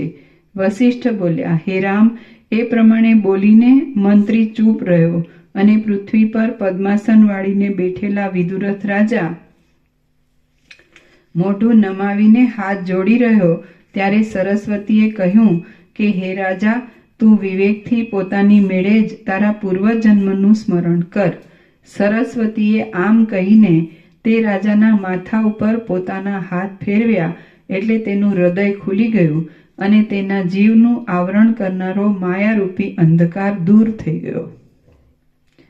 ફરીથી સરસ્વતીએ આમ કહીને ત્યારે સરસ્વતીએ કહ્યું કે હે રાજા, તું વિવેકથી પોતાની મેળે તારા પૂર્વજન્મનું સ્મરણ કર. સરસ્વતીએ આમ કહીને તે રાજાના માથા ઉપર પોતાના હાથ ફેરવ્યા એટલે તેનું હૃદય ખુલી ગયું અને તેના જીવનું આવરણ કરનારો માયારૂપી અંધકાર દૂર થઈ ગયો. ત્યાં પૂર્વજન્મમાં ચક્રવર્તીપણાનું, લીલારાણીના વિલાસોનું અને છેવટ પોતાનું મરણ થયાનું સઘળું વૃત્તાંત હૃદયમાં પ્રત્યક્ષ જેવું થઈને તેના સ્મરણમાં આવ્યું. પોતાનું મરણ થયા પછી થયેલું લીલાનું તથા સરસ્વતીનું વૃત્તાંત તેના અનુભવમાં આવ્યું નહોતું, તો પણ તેનું પણ તેને જ્ઞાન થયું. આમાં પોતાનું સઘળું વૃત્તાંત જાણવામાં આવતા વિદુરથ રાજા જાણે પોતે સમુદ્રમાં ગળકા ખાતો હોય એવો થઈ ગયો અને તેણે તે દેવીઓને નીચે પ્રમાણે કહ્યું. વિદુરથ રાજા બોલ્યો, અહો, આ સંસારમાં મારા મનની અંદર જે માયાનો વિસ્તાર થયો છે તે અહીં હમણાં તમારી કૃપાથી મારા જાણવામાં આવ્યો. હે દેવીઓ, આ તે શું? મારું મરણ થયાને હજી 1 જ દિવસ થયો છે અને અહીં તો મારી અવસ્થા 70 વર્ષની થઈ છે. અહો, મને અનેક કાર્યોનું, પૂર્વજન્મના પરદાદાનું, બાલ્યાવસ્થાનું, યૌવનનું, મિત્રોનું, બંધુઓનું અને સઘળા સરસામાનોનું સ્મરણ પ્રાપ્ત થયું છે. સરસ્વતી બોલ્યા, હે રાજા, તને પૂર્વજન્મમાં મરણ નામની મહામોહરૂપી મૂર્છા પ્રાપ્ત થઈ એટલે તને તે સર્ગનું ભાન ટળી ગયું. પછી તે જ ઘડીએ, તે જ ઘરમાં અને તે જ આકાશમાં તને આ સર્ગની પ્રતીતિ થઈ છે. ચિદાકાશની અંદર જે પહાડી ગામ છે તે ગામની અંદરના બ્રાહ્મણના ઘરની અંદરના મંડપમાં જ તારો પૂર્વ સર્ગ થયો હતો અને તે તારા પૂર્વ સર્ગના ઘરના મંડપની અંદરના આકાશમાં જ તને આ સર્ગનો પ્રકાશ થયો છે. એ પ્રત્યેક સર્ગમાં જગત ભિન્ન ભિન્ન થયા છે. બ્રાહ્મણના ઘરની અંદર મારું ભજન કરનારો તારો જીવ રહ્યો છે. ત્યાં જ તારા પૂર્વજન્મનું ભૂમંડળ છે અને તે ભૂમંડળમાં રાજદ્વારના ઘરના મંડપની અંદર જ તારું આ સંસારનું મંડળ છે. એટલા માટે પદ્મરાજાના સર્ગના મંડપની અંદર જ તારું આ ઘણી સમૃદ્ધિઓથી ભરપૂર ઘર છે. આકાશની પેઠે નિર્મળતાવાળા તારા એના એ ચિત્તમાં આ વર્તમાન કાળના વ્યવહાર રૂપી વિસ્તીર્ણ ભ્રમ ભાસમાન થયો છે.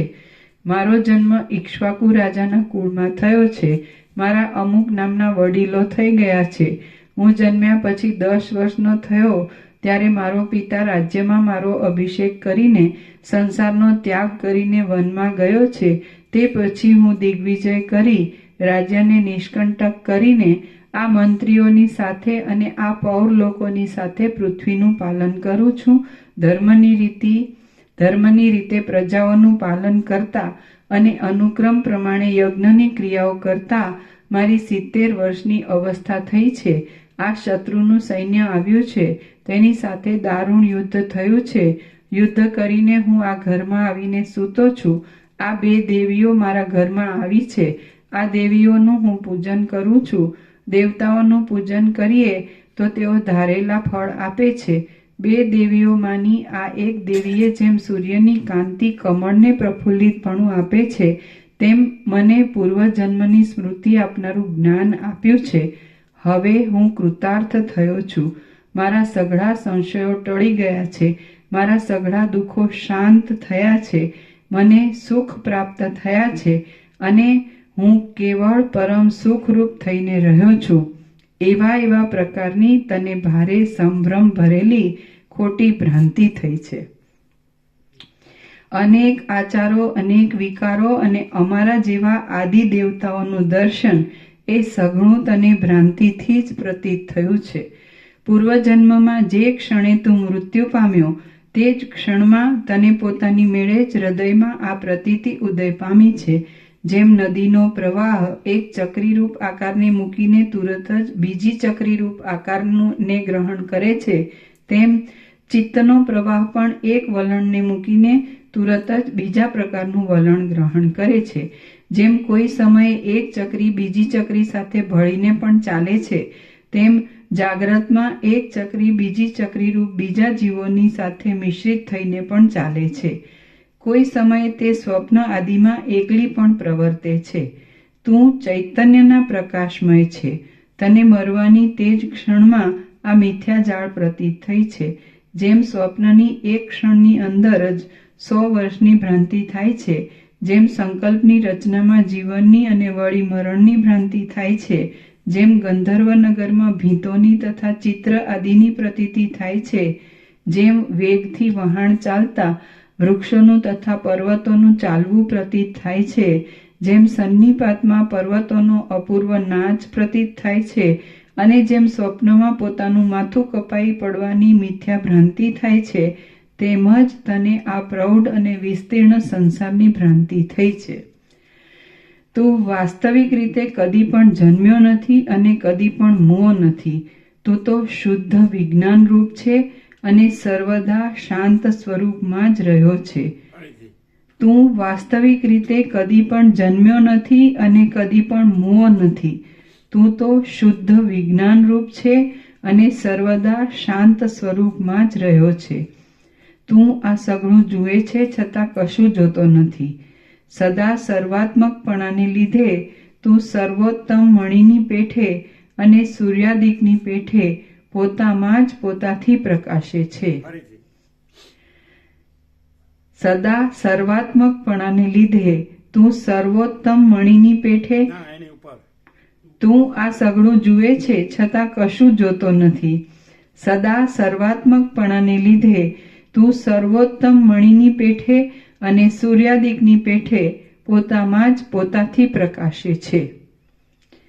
તું વાસ્તવિક રીતે કદી પણ જન્મ્યો નથી અને કદી પણ મૂવો નથી. તું તો શુદ્ધ વિજ્ઞાન રૂપ છે અને સર્વદા શાંત સ્વરૂપમાં જ રહ્યો છે. તું આ સઘળું જુએ છે છતાં કશું જોતો નથી.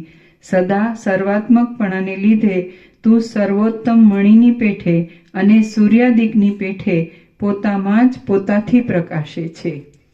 વાસ્તવિક રીતે તો ભૂમંડળ જ નથી અને તું વિદુરથ રાજા પણ નથી.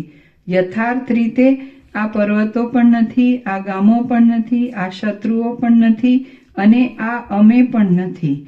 પહાડી ગામના રહેવાસી વશિષ્ઠ બ્રાહ્મણના મંડપની અંદરના આકાશમાં જ લીલાના પતિ પદ્મરાજાના રાજ્યવાળું જગત છે, અને મંડળોથી શોભતી લીલાવાળી એ રાજધાની પણ ત્યાં જ છે. એ રાજધાનીના મંડપના ગર્ભાકાશમાં જ આ તારું જગત છે, અને તે જ જગતની અંદરના આ ઘરમાં હમણાં આપણે બેઠા છીએ. એ સઘળા મંડપોનું જે આકાશ છે તે આકાશ આદિથી રહિત શુદ્ધ બ્રહ્મ સ્વરૂપ જ છે. બ્રહ્મ સ્વરૂપ જ છે. તે આકાશ આદિથી રહિત શુદ્ધ બ્રહ્મ સ્વરૂપ જ છે. એ મંડપોમાં પૃથ્વી, નગર, વનો, પર્વતો, વાદળાઓ, નદીઓ કે સમુદ્રો કાંઈ નથી. કેવળ પૂર્ણ બ્રહ્મની અંદર કલ્પી કાઢેલા મિથ્યા ઘરમાં મિથ્યા લોકો મિથ્યા વિહાર કરે છે. કેવળ પૂર્ણ બ્રહ્મની અંદર કલ્પી કાઢેલા મિથ્યા ઘરમાં મિથ્યા લોકો મિથ્યા વિહાર કરે છે. ત્યાં કોઈ રાજાઓ નથી, કોઈ પર્વત. આખું ફરીથી. કેવળ પૂર્ણ બ્રહ્મની અંદર કલ્પી કાઢેલા મિથ્યા ઘરમાં મિથ્યા લોકો મિથ્યા વિહાર કરે છે. ત્યાં કોઈ રાજાઓ નથી, કોઈ પર્વત નથી, અને જીવો એકબીજાને જોતા પણ નથી. વિદુરથ બોલ્યો, હે દેવી, જો એમ જ હોય તો આ મારા આત્મસંપન્ન અનુચર લોકો મારી પેઠે સાચા છે કે નહીં? તમે કહો છો કે જગત સ્વપ્નની પેઠે પ્રતીત થાય છે, અને તેમાં જે જીવો છે તેઓ સ્વપ્નના જીવો જેવા છે. તો આ મારા અનુચર લોકો સાચા છે કે નહીં તે મને કહો. સરસ્વતી બોલ્યા, હે રાજા, પરબ્રહ્મને જાણીને જેઓ શુદ્ધ બોધરૂપ અને શુદ્ધ ચૈતન્યરૂપ થયા છે તેમને દ્રષ્ટિમાં તો આ જગત સંબંધી કાંઈ પણ સાચું નથી. સરસ્વતી બોલ્યા, હે રાજા, પરબ્રહ્મને જાણીને જેઓ શુદ્ધ બોધરૂપ અને શુદ્ધ ચૈતન્યરૂપ થયા છે તેમને દ્રષ્ટિમાં તો આ જગત સંબંધી કાંઈ પણ સાચું નથી. સરસ્વતી બોલ્યા, હે રાજા, પરબ્રહ્મને જાણીને જેઓ શુદ્ધ બોધરૂપ અને શુદ્ધ ચૈતન્યરૂપ થયા છે તેમને દ્રષ્ટિમાં તો આ જગત સંબંધી કાંઈ પણ સાચું નથી. શુદ્ધ બોધ સ્વરૂપ બ્રહ્મમાં અવિદ્યાએ આ જગતરૂપી ભ્રમ કરેલો છે એમ જ પ્રતીત થાય છે. એમ પ્રતીત જ થાય છે. શુદ્ધ બોધ સ્વરૂપ બ્રહ્મમાં અવિદ્યાએ આ જગતરૂપી ભ્રમ કરેલો છે એમ પ્રતીત જ થાય છે. જગતરૂપી ભ્રમનું મિથ્યાપણું જણાયા પછી તે ભ્રમની સત્તા રહેવી સંભવે જ કેમ? જગતરૂપી ભ્રમનું મિથ્યાપણું જણાયા પછી તે ભ્રમની સત્તા રહેલી સંભવે જ કેમ? રજ્જુમાં થયેલો સર્પરૂપી ભ્રમ શાંત થયા પછી એ ભ્રમની સત્તા રહે જ કેવી રીતે? રજ્જુમાં થયેલો સર્પરૂપી ભ્રમ શાંત થયા પછી એ ભ્રમની સત્તા રહે જ કેવી રીતે? આ ઝાંઝવાનું પાણી છે એમ જણાયા પછી તેમાં જળ છે એવી બુદ્ધિ રહેવી કેમ જ સંભવે? આ ઝાંઝવાનું પાણી છે એમ જણાયા પછી તેમાં જળ છે એવી બુદ્ધિ રહેવી કેમ જ સંભવે? આ સ્વપ્ન છે એમ જણાયા પછી સ્વપ્ન સંબંધી મરણ થવું કેમ સંભવે? આ સ્વપ્ન છે એમ જણાયા પછી સ્વપ્ન સંબંધી મરણ થવું કેમ સંભવે? જેમ જીવતા માણસને પોતાના સ્વપ્નમાં થતો પોતાના મરણનો ભય મિથ્યા છે તેમ જાગ્રતમાં થતો પોતાના મરણ આદિનો ભય પણ મિથ્યા જ છે. જેમ જીવતા માણસને પોતાના સ્વપ્નમાં થતો પોતાના મરણનો ભય મિથ્યા છે તેમ જાગ્રતમાં થતો પોતાના મરણ આદિનો ભય પણ મિથ્યા જ છે. હે રાજા, બોધ વડે અજ્ઞાનરૂપી વાદળા ટળી ગયા પછી જેનું અંતઃકરણ શરદ ઋતુના આકાશની શોભાની પેઠે સ્વચ્છ, શુદ્ધ અને પૂર્ણ થયું છે તેવા અતિ પવિત્ર જ્ઞાની પુરુષની દ્રષ્ટિમાં આ હું છું અને આ જગત છે એવા તુચ્છ શબ્દોના અર્થો વાસ્તવિક રીતે રહેતા જ નથી. હે રાજા, બોધ વડે અજ્ઞાનરૂપી વાદળા ટળી ગયા પછી જેનું અંતઃકરણ શરદ ઋતુના આકાશની શોભાની પેઠે સ્વચ્છ, શુદ્ધ અને પૂર્ણ થયું છે, તેવા અતિ પવિત્ર જ્ઞાની પુરુષની દ્રષ્ટિમાં આ હું છું અને આ જગત છે એવા તુચ્છ શબ્દોના અર્થો વાસ્તવિક રીતે રહેતા જ નથી. કારણ કે જગત અને હું એ શબ્દો તો કહેવા માત્ર છે, વાસ્તવિક નથી. વાલ્મીકી મુનિએ ભરદ્વાજને આટલે સુધી કથા કહી એટલામાં દિવસ જતો રહ્યો.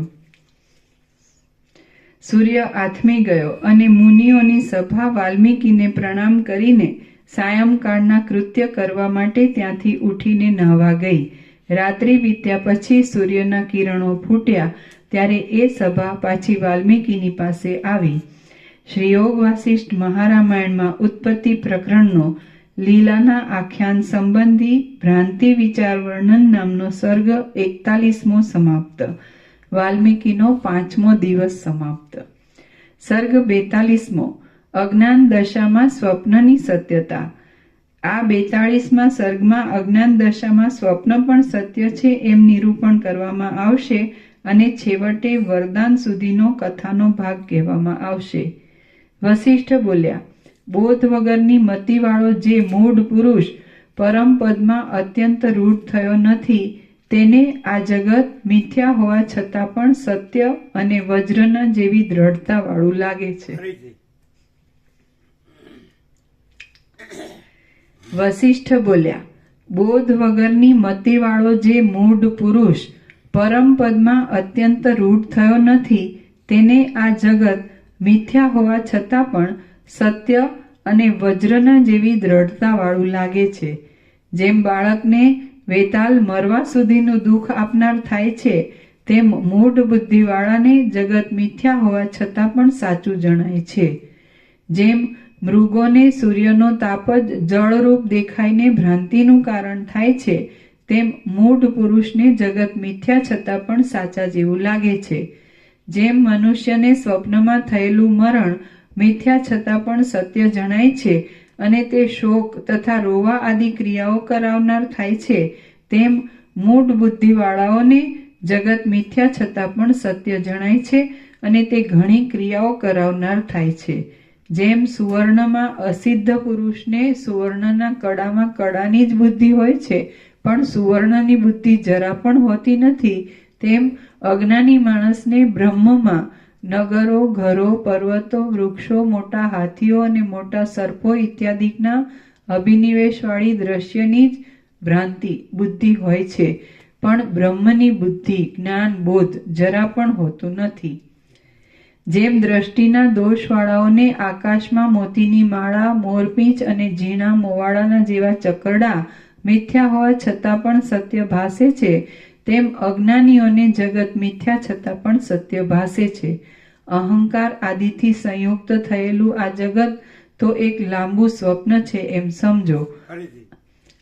અહંકાર આદિથી સંયુક્ત થયેલું આ જગત તો એક લાંબુ સ્વપ્ન છે એમ સમજો. આ સ્વપ્નમાં પ્રતીત થતા પોતાથી જુદા પુરુષો જે કારણથી સત્ય લાગે છે તે કારણ હું કહું છું, તમે તે સાંભળો. શાંત, વાસ્તવિક, સત્ય, પવિત્ર, દ્રશ્ય રહિત, ચૈતન્ય માત્ર સ્વરૂપવાળું પરમ નિર્મળ અને પરમ વિસ્તીર્ણ જે બ્રહ્મ તત્વ સર્વનું અધિષ્ઠાન છે તે માયાને લીધે સર્વવ્યાપક, સર્વશક્તિઓવાળું, સર્વરૂપ અને સર્વાત્મક થાય છે તથા જે સ્થળમાં જે રીતે આવિર્ભાવ પામે છે તે સ્થળમાં તે તેવી રીતે જ રહે છે. શાંત, વાસ્તવિક, સત્ય, પવિત્ર, દ્રશ્ય સત્ય જુદું જુદું નહીં, વાસ્તવિક સત્ય એક જ.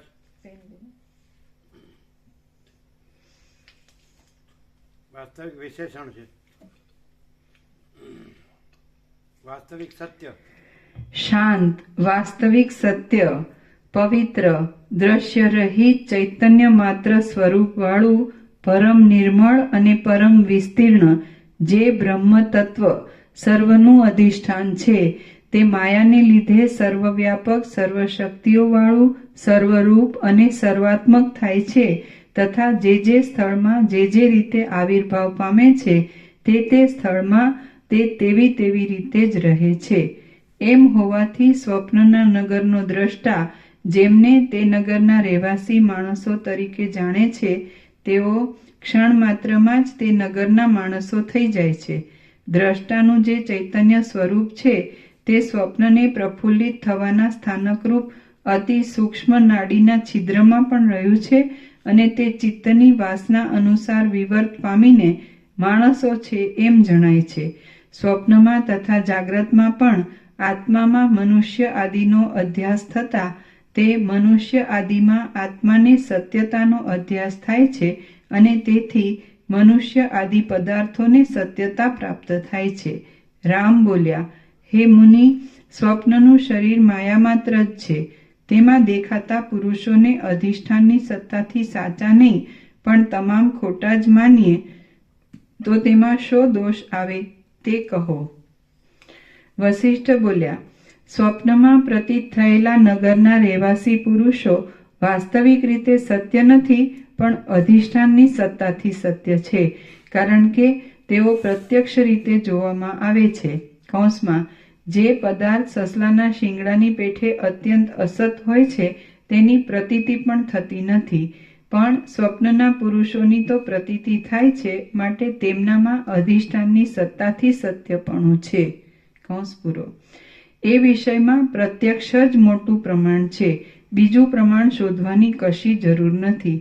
સૃષ્ટિના આરંભમાં સ્વપ્ન સરખા અનુભવરૂપ જે હિરણ્યગર્ભ છે તેના સંકલ્પથી જ આ જાગ્રત જગતનો પ્રપંચ ઉત્પન્ન થયો છે, માટે જાગ્રતનો પ્રપંચ પણ સ્વપ્નની પેઠે અધિષ્ઠાનની સત્તાથી જ સત્તાવાળો છે. એ પ્રમાણે આ જાગ્રતનો પ્રપંચ પણ એક જાતનું સ્વપ્ન જ છે.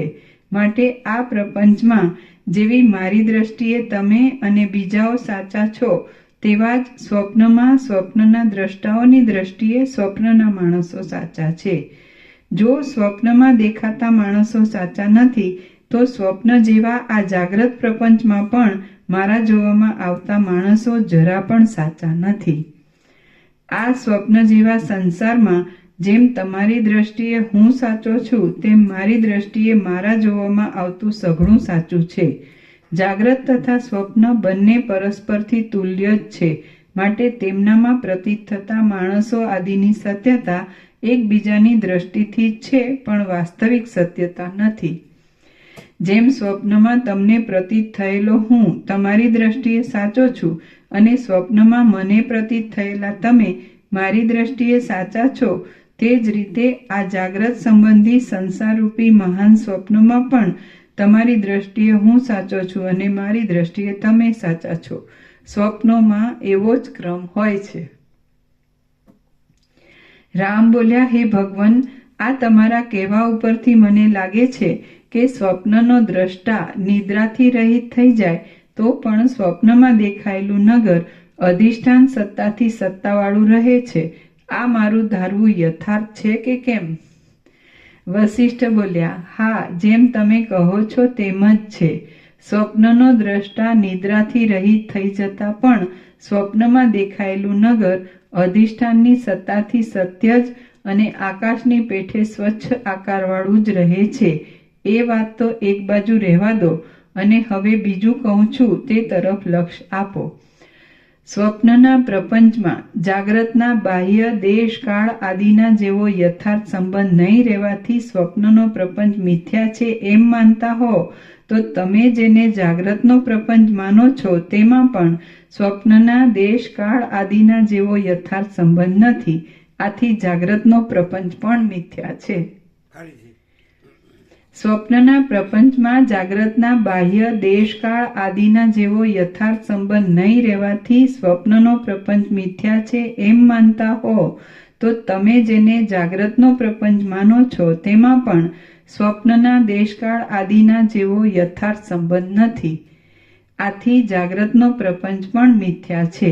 એ પ્રમાણે એટલા માટે આ સઘળો પ્રપંચ જે જોવામાં આવે છે તે સાચો નથી પણ સાચા જેવો પ્રતીત થઈ રહ્યો છે. જેમ સ્વપ્નની સ્ત્રી સાથેનું સુરત સુખ મિથ્યા છતાં પણ આસક્તિથી મોહિત કરે છે, તેમ આ પ્રપંચ મિથ્યા હોવા છતાં પણ આસક્તિથી મોહિત કરે છે. જે અધિષ્ઠાન ચૈતન્ય છે તે જ વાસ્તવિક સાચું છે, જે દેહની અંદર તથા બહાર સર્વ પ્રદેશોમાં ભરપૂર રહેલું છે. તે ચૈતન્ય માયા શક્તિને લીધે જેવી રીતે પોતાનું સ્ફુરણ કરવા ધારે છે તેવી જ રીતે પોતાને સ્ફુરાયેલું જુએ છે. જેમ ભંડારમાં સઘળા પ્રકારનું ધન હોય છે અને તે જોનાર માણસના જોવામાં આવે છે, તેમ ચિદાકાશમાં સઘળો પ્રપંચ છે અને તે ચિદાકાશના જોવામાં આવે છે. હે રામ, સરસ્વતી દેવીએ વિદુરથ રાજાને બોધરૂપી અમૃતનું સિંચન કરીને વિવેકના સુંદર અંકુરવાળો કર્યો અને તેને નીચે પ્રમાણે કહ્યું. સરસ્વતી બોલ્યા, હે રાજા, આ સઘળી વાત મેં લીલાને રાજી કરવા સારું કહી છે. તમારું કલ્યાણ હો. અમે બે હવે અહીંથી જઈએ છીએ. જે કાંઈ જોવાનું હતું તે લીલાએ જોઈ લીધું છે. વસિષ્ઠ બોલ્યા, એ પ્રમાણે સરસ્વતીએ મધુર અક્ષરોવાળી વાણીથી ભાષણ કર્યું એટલે બુદ્ધિમાન વિદુરથ રાજાએ નીચે પ્રમાણે કહ્યું. વિદુરથ બોલ્યો, હે દેવી, મારું દર્શન પણ કામનાવાળા મનુષ્યને નિષ્ફળ થતું નથી, ત્યારે તમે તો મોટા ફળ દેનારા છો, તમારું દર્શન તો કેમ નિષ્ફળ જાય? હે દેવી, હું જેમ એક સ્વપ્નમાંથી બીજા સ્વપ્નમાં જાઉં છું, તેમ આ દેહને છોડીને હું અહીંથી મારા પહેલાના સંસારમાં આવું એવી તમે કૃપા કરો. હે માતાજી, હું શરણાગત છું, મારા પર કૃપા દ્રષ્ટિ કરો. મને રાગ જાણીને મારી માંગણીનો ઉત્તર આપો. હે વરદા, ભક્તનો અનાદર કરવો એ મહાત્માઓને શોભે જ નહીં. હું જે પ્રદેશમાં આવું તે જ પ્રદેશમાં આ મારો મંત્રી અને આ મારી બાળક કુંવરી પણ આવે એવી મારા પર દયા કરો. સરસ્વતી બોલ્યા, હે પૂર્વજન્મના પદ્મરાજ, તું ત્યાં આવજે અને નિશંક થઈને યોગ્ય પદાર્થોથી તથા યોગ્ય વિલાસોથી સુંદરતાવાળું રાજ્ય કરજે. અમારા પાસે યાચકોએ જે જે માંગણી કરી હશે તેની અમે કદી પણ ના કહી હોય એવું કોઈના પણ જાણવામાં નથી, એમ તમારે સમજવું. શ્રી યોગ વાસિષ્ઠ મહારામાયણમાં ઉત્પત્તિ પ્રકરણનો લીલાના આખ્યાન સંબંધી સ્વપ્ન પુરુષ સત્યત્વ વર્ણન નામનો સર્ગ 42મો સમાપ્ત. ઓમ ઓમ ઓમ. પાના નંબર 226. અડધું થયું. ઓમ ઓમ પ્રસાદ ઓમ. આપી દો.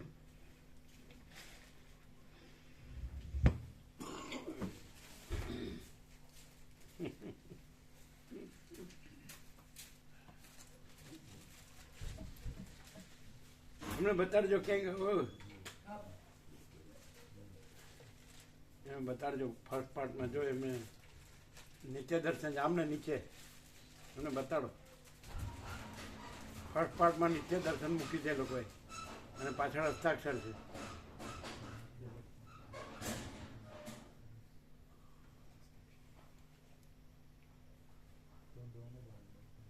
એટલે બે ભાગ છે, તમારે લેવા હોય તો બે ભાગ છે. એટલે એમણે છાપ્યા છે 1500, પણ ચીનુ પ્રભુ 800માં આપે છે સેવાનો ભાવ, એટલે વ્યાપક બધાને લાભ મળે.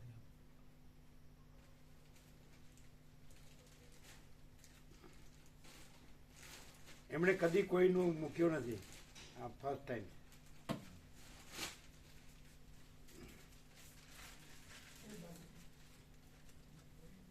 હા ભાવ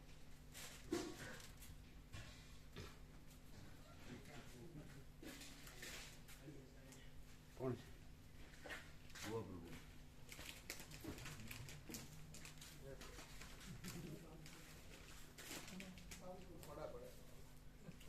થઈ ગયું? કેવા છેતરાણા? છેતરાણા ને એ કેવી રીતે ખબર પડે? એ લોકોનો કાંટો તોલ માપ કેવું હોય, એ લોકોનો ભાવ કેવો હોય. પ્રભુ શું છે, ચાર પાંચ જગ્યાએ ગયા હતા ને, એટલે સારામાં સારા જે આમ કહેવાય ને વ્યવસ્થિત હોય એમને મળ્યા બધાને, બધાનું સર્વે કાઢ્યું કે ભાઈ આમાં આપણને સારામાં સારું ક્યાં મળે. એટલે પછી કેડી પ્રભુનો પાછો એક ફોન ગયો પાલનપુર, એટલે એમનો પાછો એના લીધે ભાવ થોડો વધ્યો, એટલે અમે અહીંયા કીધું પેલા પ્રભુ આટલું આવે છે તમે આપો, એટલે કે વાંધો નહીં એટલું કરી દઈએ એટલે અને એના તોલ લીધે માપમાં વજનમાં બધું બધું એક્ઝેક્ટ હા બધે એક જ હતું. એટલે બરોબર થયું. અને જાણીતા હતા ને એટલે આપણને છેતરાવાની વગ ના રહે હે? કે જાણીતા હતા બરાબર. એટલે શું કે એટલે છેલ્લે જે ફાઇનલ કર્યું એ જાણીતા જ હતા. હા જાણીતા બરાબર.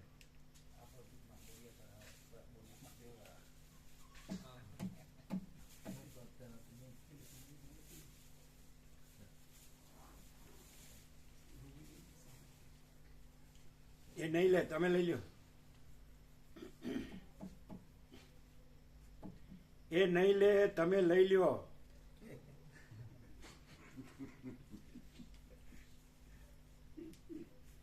કેમ રહ્યું? સંપૂર્ણ પ્રકાશ, સંપૂર્ણ આનંદ, સંપૂર્ણ શાંતિ.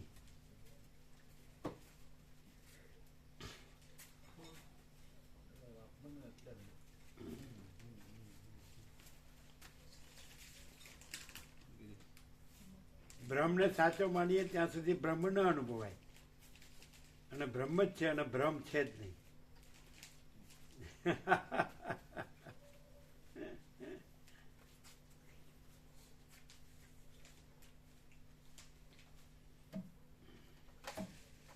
પછી બધું વ્યવસ્થિત કરી દીધું, રાખી દીધું. એટલે પ્રભુ શું છે થોડા મોડા પડ્યા ને એટલે 3:30 સુધી જ બેંકો ચાલુ હોય એટલે હવે કાલે રોકાઈને એ બધું કમ્પ્લીટ કરીને નીકળી જઈશું. કાલે છીએ અમે એટલે અહીંયા જે એમની શાખા હોય ને એમાં બધું વ્યવસ્થિત કરાય પછી. પણ જે ઉઠી જતા હોય એમાં ન મુકાય. ના એવું નહીં, જે નેશનલાઇઝ હોય ને એમાં વ્યવસ્થિત બેંક ઓફ બરોડા છે તેમાં ખાતું છે એમ. સરકારી હોય તો સ્ટાન્ડર્ડ ગણાય ને. હા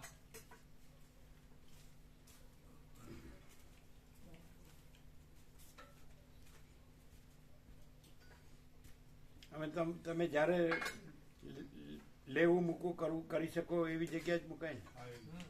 અને સ્ટાન્ડર્ડ હોય સરકારી કેવું છે જે ઉઠી જાય એવું ન હોય. બરાબર ને?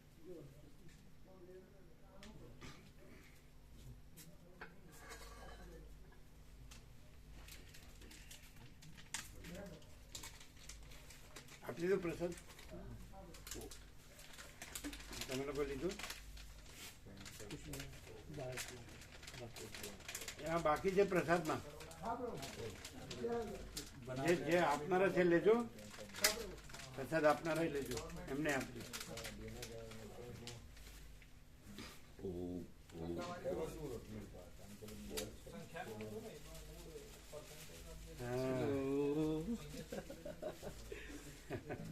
ખરો લાભ મળી ગયો.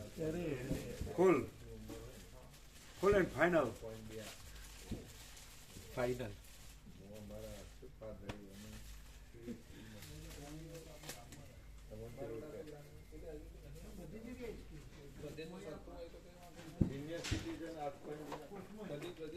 એટલે સંતોષકારક મળ્યું.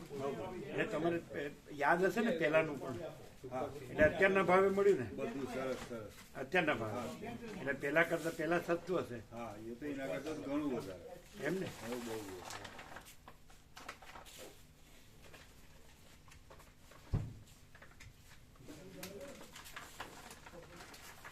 ખબર પડે છે કે ઉપર ઉપરથી જાય છે.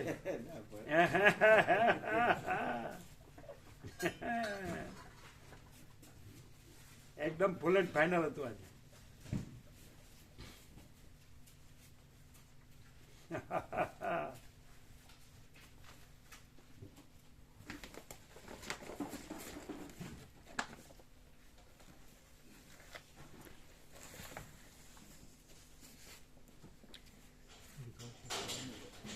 इसलिए नहीं की.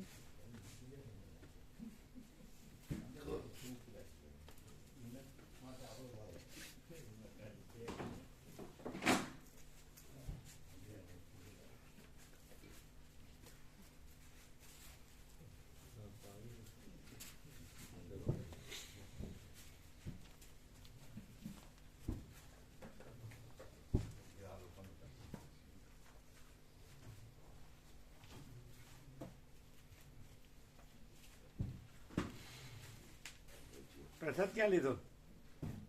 બપોરે હનુમાનજીનું મંદિર હતું ને વિહાર ખરું તો. સરસ હતું. વિહાર હનુમાનજીનું મંદિર વિહાર.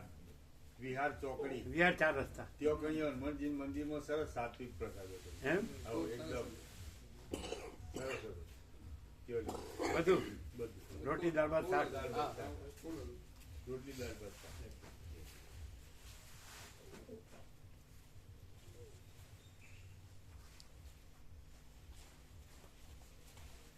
તો હું આમાંથી એક શીખ્યા કરું કે બહુ મોટા નામ હોય ને જે પેઢીઓના ત્યાં જઈને સારું છેતરાવાનું જ થાય અને આમ સરળ સહજ હોય માણસ એના જોડે ગયા હોય ને અને નાનો હોય પણ એ આપણને સારું કરી આલે આજોલ જ ગયા હતા એટલે વ્યવસ્થિત સમજીને આપણને જે વ્યવસ્થિત થતું એ કરી આપે એમ ક્યાં આગળ ગયા હતા આજોલ છેલ્લા આજોલ પછી ફાઇનલ કરી ભાવિકનો ફેર પડે પ્રભુ.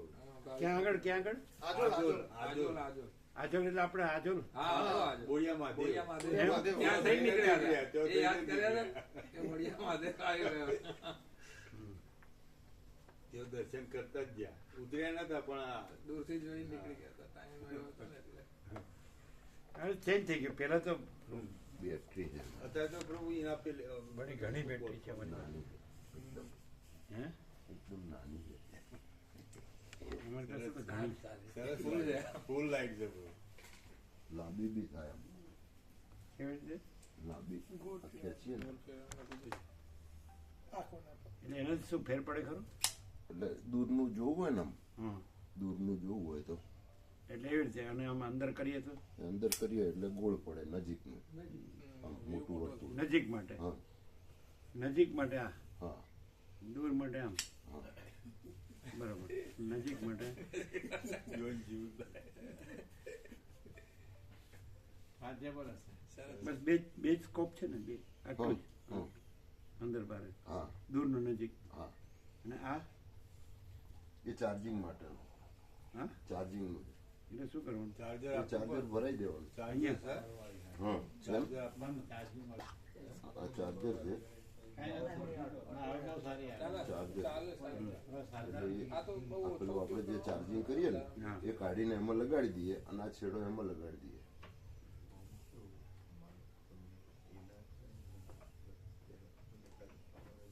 એમાં લગાડી દઈએ બરાબર પેલું પેલામાં લગાડી બરાબર એટલે ચાર્જ થઈ જાય આ કઈ કંપની છે આ એની આપણી જ છે ઇન્ડિયન નકુલ પ્રભુ લાયા હતા કારણ કે સરકાર કે છે સ્વદેશી વાપરો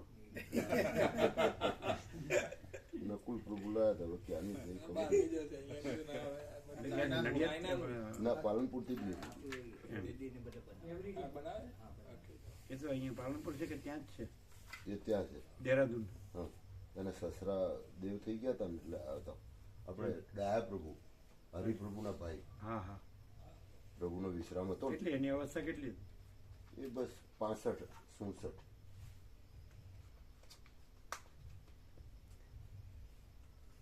બરાબર હા બોરોલ બોલો એમ તો ઘણું ભેગું થઈ ગયું અમારે આ ફ્રેશ છે હા, અમારે ફ્રેશ જ છે બધું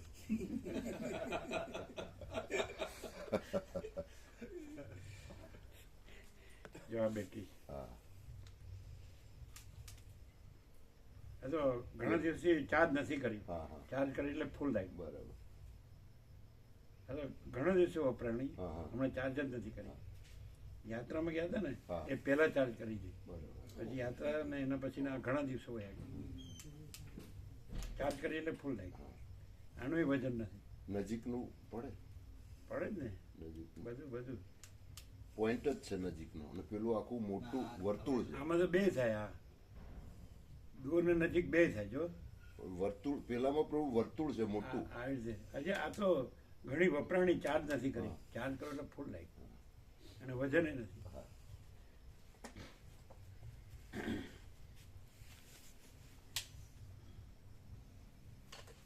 ક્યાં ગયા બે જણો બે જણ ક્યાં ગયા બીજા સાંભળજો સુનના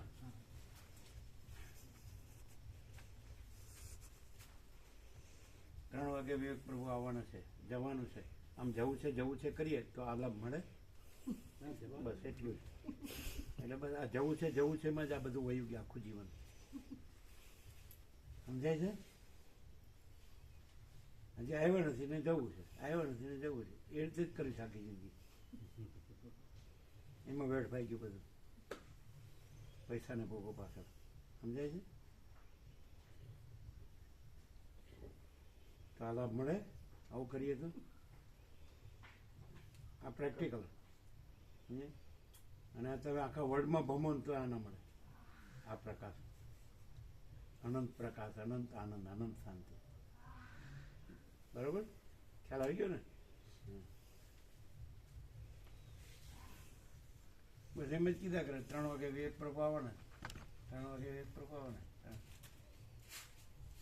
ક્યાંય જીવને હક છે? હક, હક એટલે સુખ.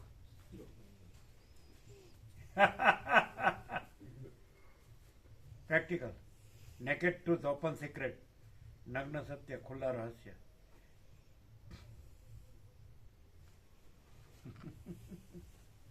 અને જો એક સેશનમાં આટલું તો 41 રાઉન્ડ, આખા 41 રાઉન્ડમાં કેટલું?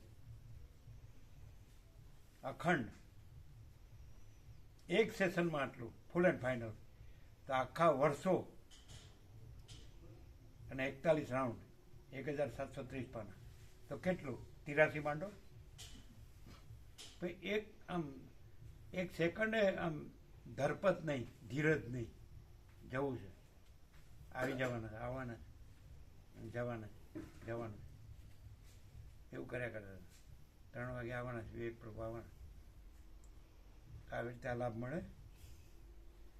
પણ તો વિવેક પ્રભુની દયા એ ધારો કોઈ ચૂકી જાત કે નહીં. તમે 3 વાગે વયા, વિવેક પ્રભુ આવી ગયો, વિવેક પ્રભુ જોયા? મળે મળે. હા, 3 વાગે આવી ગયા તો આ લાભ મળે. ખ્યાલ આવે છે? બસ 3 વાગે આવવાના છે, 3 વાગે આવવાના. આખી જિંદગી આમને આમ જ કર્યામાં વેડફી નાખી, પૈસાને ભોગો, બીજું કાંઈ નહીં. એવા લોકોમાં એ ઉછર્યા. અમે કેવામાં ઉછર્યા તો તમે જાણ્યું. જ્યાં અહિંસા, સત્ય, અસ્તેય, બ્રહ્મચર્ય, અપરિગ્રહ એનો મહિમા હતો પહેલેથી જ. અને એ કેમાં ઉછર્યા? એ તો ન કે જે લોકો જુગાર રમતા હોય, જે લોકો નોનવેજ ખાતા હોય, અને જે લોકો ડ્રિંક કરતા હોય, સમજાય? અને પાર્કે પૈસે દિવાળી, લોકોના પૈસા લેવાના, પછી બસ દેવાદાર હાથ ઊંચા કરી દેવાના, નાગડા પુગડા, સમજાય? એટલે પછી લઘુતા ગ્રંથિ હોય કે બસ આમ કપડાં એવા જાગ જમાડ પહેરે, એવા મકાન ગમે તે હોય, રહેતા હોય, એવો ફ્લેટ હોય કે બ્લોક ગમે, અને આમ રમકડા હોય, સમજાય? રમકડું, અમે રમકડું કહીએ. બધું મોંઘું દાટ હોય એટલે એમ લાગે કે આ જ મોટું છે ને આ સુખ છે. આ ભ્રાંતિ જતી નથી. શું આ આકાશ નાનું છે? અને એ બધું પાર્કે પૈસે દિવાળી, અને એ ખોટું બધું, જુગાર રમવાનું, નોનવેજ ખાવાનું, ડ્રિંક કરવાનું, અને બસ હા એ બસ, અને ફરવાનું બધું, બસ એ બધું છે. આ શું સાંભળ્યું? સરસ્વતી કે અમે પણ સાચા નથી, સદાશિવ કે છે અમે પણ સાચા નથી, વસિષ્ઠ કે છે અમે પણ સાચા નથી, રામ કે છે અમે પણ સાચા નથી, વાલ્મીકી કે છે અમે પણ સાચા નથી. અને આ સાવ ખોટું બધું, વિનાશકાળે વિપરીત બુદ્ધિ, ઊંધું. તો એની લઘુતા નથી કે આ મોટું ને સાચું છે, પૈસાને ભોગવું. તો આવી રીતે મળે આમાં. એટલે એ ચંચળતા ભ્રાંતિ એટલી રૂઢ, દેહાધ્યાસ એટલો રૂઢ થઈ ગયો હોય. બસ આ પુરુષ ને આ સ્ત્રી, અને એના સંઘનું સુખ, અને આ પ્રજા ને પ્રજાની પ્રજા, આ ઘર ને આ ધન ને આ માન, આ અમારું ભણતર ને ગણતર ને અમારા જે જોબ કે ધંધા, મકાન, દુકાન, સોનું, વાહન, આ આવું પહેરવાડવાનું, આવું ખાવા પીવાનું, આવું હરવા ફરવાનું. આ અધ્યાસ, આ ભ્રાંતિ રાખીએ દેહાધ્યાસ કે આ દેહ હું છું, તો આમાં આમ ટકવાની ઈચ્છા થતી નથી.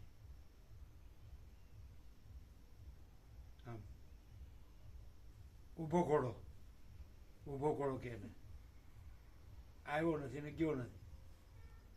આવ્યો હોય પણ ગયો છું એવો આવ્યો હોય, એવી રીતે થાય.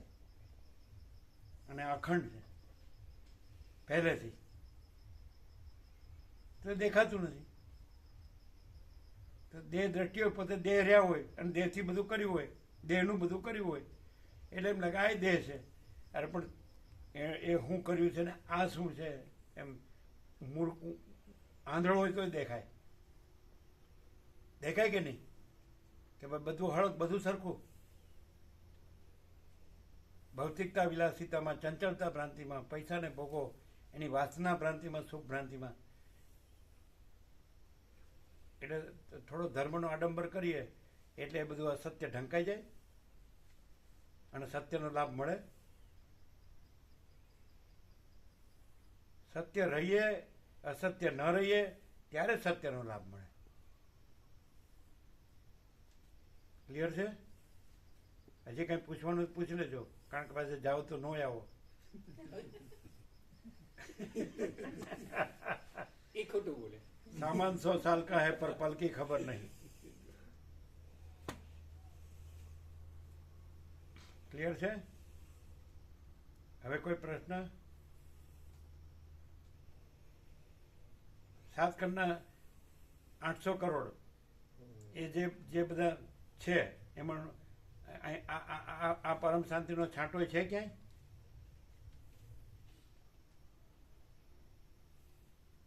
પણ કોને જોવે છે? બસ આ હું છું ને આ મારું છે.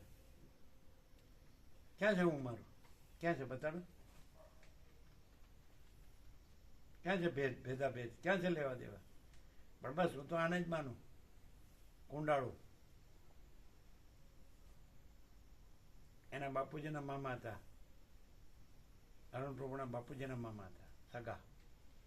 એ નિકોલ આવ્યા હતા એટલે આ પગમાં માથું મૂકીને ગોઠણભેર પગે લાગીને બહુ આનંદ એમને, આમાં બહુ આનંદ હતો. આ સત્ય એમને પૂરેપૂરો પ્રકાશ હતો. એને આ બીજું બધું ચાલે છે ને એટલે એને કે કુંડાળું. સમજાય? વ્યક્તિનો વાડો. આ આકાશમાં આ બધા આટલા બધા વ્યક્તિના વાડા સાચા? ભ્રાંતિ. કાંઈ છે જ નહીં. અને અનંત ચૈતન્ય પ્રકાશ, અનંત ચૈતન્ય શાંતિ, પૂર્ણ વિરામ. જો હે સો એ છે અહીંયા, છે ને? બીજું છે જ નહીં. પછી ક્યાંથી એનું હોય? શું હોય? અને બીજું જ છે પછી આ ક્યાંથી હોય? ત્યાં એ છે, બધે છે, પણ આ ભ્રાંતિનું આવરણ છે. અહીંયા કોઈ એ જ છે ને કોઈ ભ્રાંતિ નથી. છે ક્લિયર?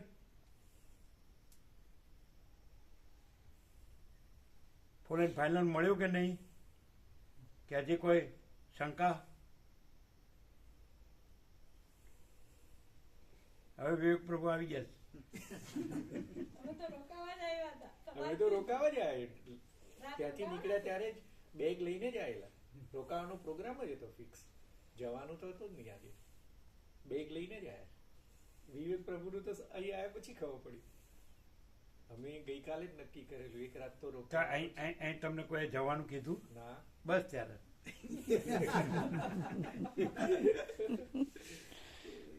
જે નો ટકે એ કોઈને, એ બીજાને ટકવાનો દે. જે ટકે એ ટકવા દે. સમજે? ચાલો તો પણ અત્યારે તો ફૂલ એન્ડ ફાઇનલ મળી ગયું ને. સરસ્વતી બ્રહ્મ વિદ્યા, આ બ્રહ્મ વિદ્યા મંદિર છે એટલે તમારે સરસ્વતીની સંપૂર્ણ કૃપા થઈ ગઈ, સંપૂર્ણ કૃપા થઈ ગઈ કે નહીં? માયાનું આવરણ છે જ નહીં. અને એ આકાશ જેવું નિર્મળ, અનંત, નિરાકાર પરબ્રહ્મ, આકાશ, પ્રકાશ.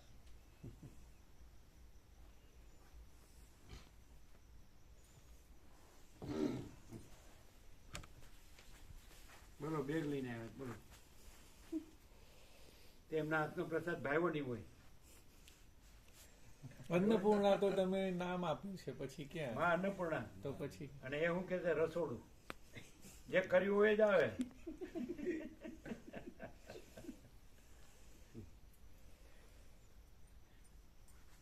એક રમણ પ્રભુ આવે છે, એ રસોડું જ કે રમણ પ્રજાપતિ. જે કર્યું એ જ આવે. એની લેંગ્વેજ કેવી, અમે આ દેશમાં શું કહીએ ખબર છે? પાણીનું કહીએ ગંગાજળ, સબજલ ગંગાજળ. પછી ઘરનું કહીએ આશ્રમ. જો 48 વર્ષથી લાભ લે જાગવા પ્રભુ.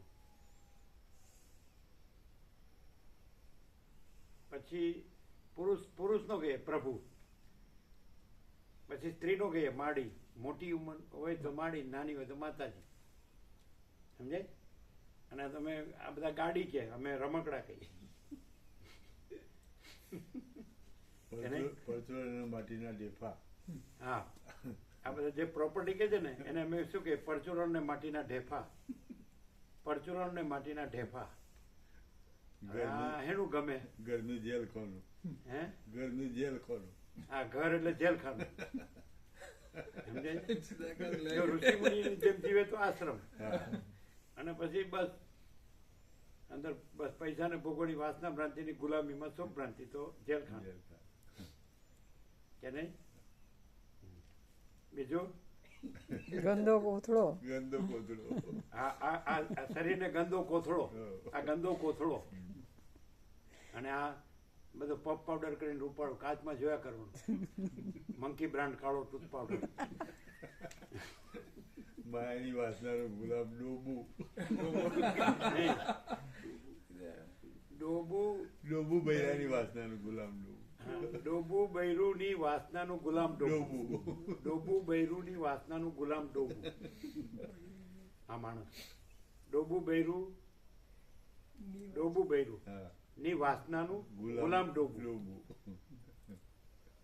અમારું એન્સાયક્લોપીડિયા બહુ મોટું છે.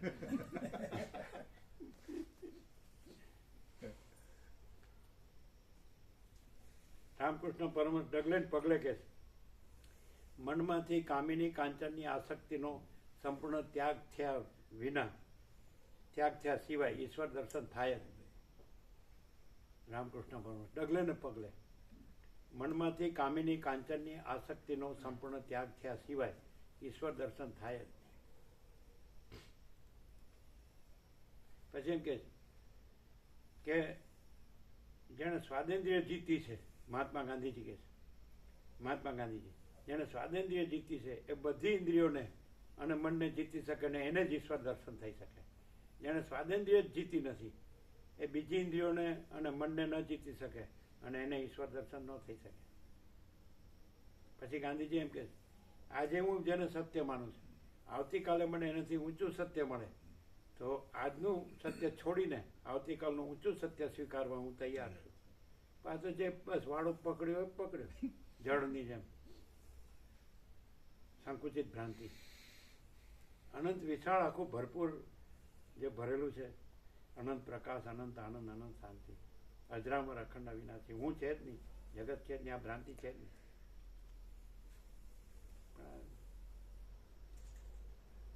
વખાઈ ગયું છે, ઉઘડે જ નહીં, જડ થઈ ગયું.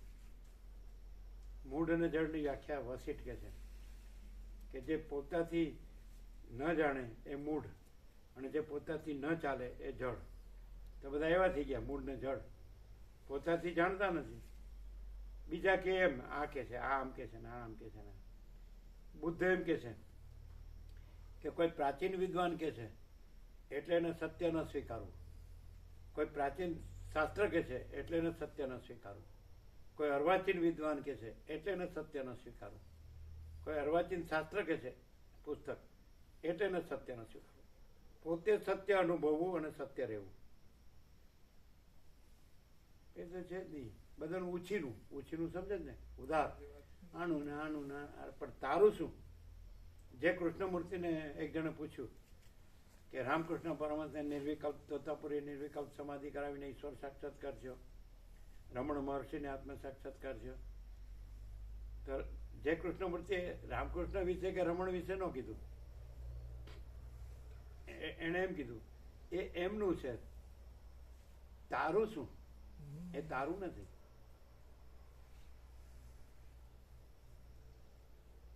એણે શું પૂછ્યું કે રામકૃષ્ણ પરમહંસને નિર્વિકલ્પ સમાધિ કરાવી તોતાપુરીને એમને ઈશ્વર સાક્ષાત્કાર થયો, રમણને આત્મ સાક્ષાત્કાર થયો. તમારું શું કહેવું? તો એનું કાંઈ ન કીધું. કે એ તારું ક્યાં છે, તારું શું? સમજાય? તો પોતાનું કાંઈ નહીં, પોતાનું ખરું. આ પૈસાને ભોગો, હું ને મારું, રાગ દ્વેષ, અહમ, મન અને વાસના. સમજાય? એમ તો કાંઈ રાગ દ્વેષ, આપણે દેખાદેખી ચર્ચા ચડશે, કમ્પેરિઝન, કોમ્પિટિશન, જડ ભ્રાંતિમાં. મારે આવું મકાન છે, મારે આવું દુકાન છે, અમારે આવા કપડાં પહેરીએ છીએ, અમે આવા વાહનમાં ફરીએ છીએ, અમે આટલું ભણેલા, અમારે આટલા પૈસા, અમારે આમાં બસ અમે બધું જોઈએ છીએ, જાણીએ છીએ, માણીએ, મજા કરીએ. 3.5 છે રાખ, ગંદો કોથળો, એમાં સુખનો ભાસ, સુખની ભ્રાંતિ. શું ખબર પડે? બધું ઊંધું, વિનાશ કાળે વિપરીત બુદ્ધિ. સાચું સમજાય જ નહીં, ઓળખાય જ નહીં, દેખાય તોય ન દેખાય. અને પેલા કાંઈ ન દેખાતું હોય તો એમાં જ બસ આ જ અમારું, આ જ અમારું જ સાચું. એટલે કોઈ સૂર્યનારાયણ ઉગાડતું નથી, એ સ્વયં પ્રકાશ છે અને એનાથી જગત પ્રકાશ છે. કોઈ સૂર્યનારાયણ ઉગાડતું નથી અને એ સૂર્યનારાયણ વગર નથી, તો એ મોટો થઈ ગયો. સૂર્યનારાયણ ભગવાન કાંઈ નહીં, પરમાત્મા સૂર્ય.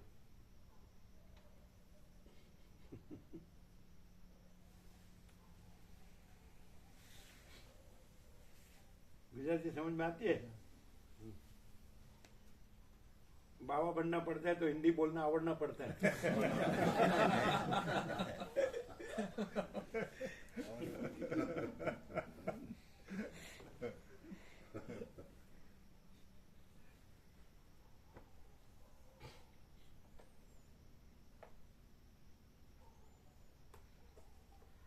अरे ये सब ले लो. हाँ बराबर. ये सब नहीं जमाएंगे ना, हम इतना लेंगे. ये ले लेते हैं. हाँ, लेंगे.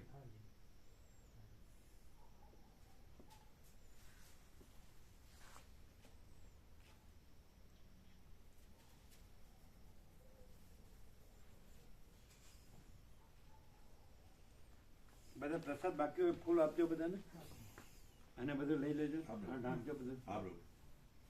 हाँ.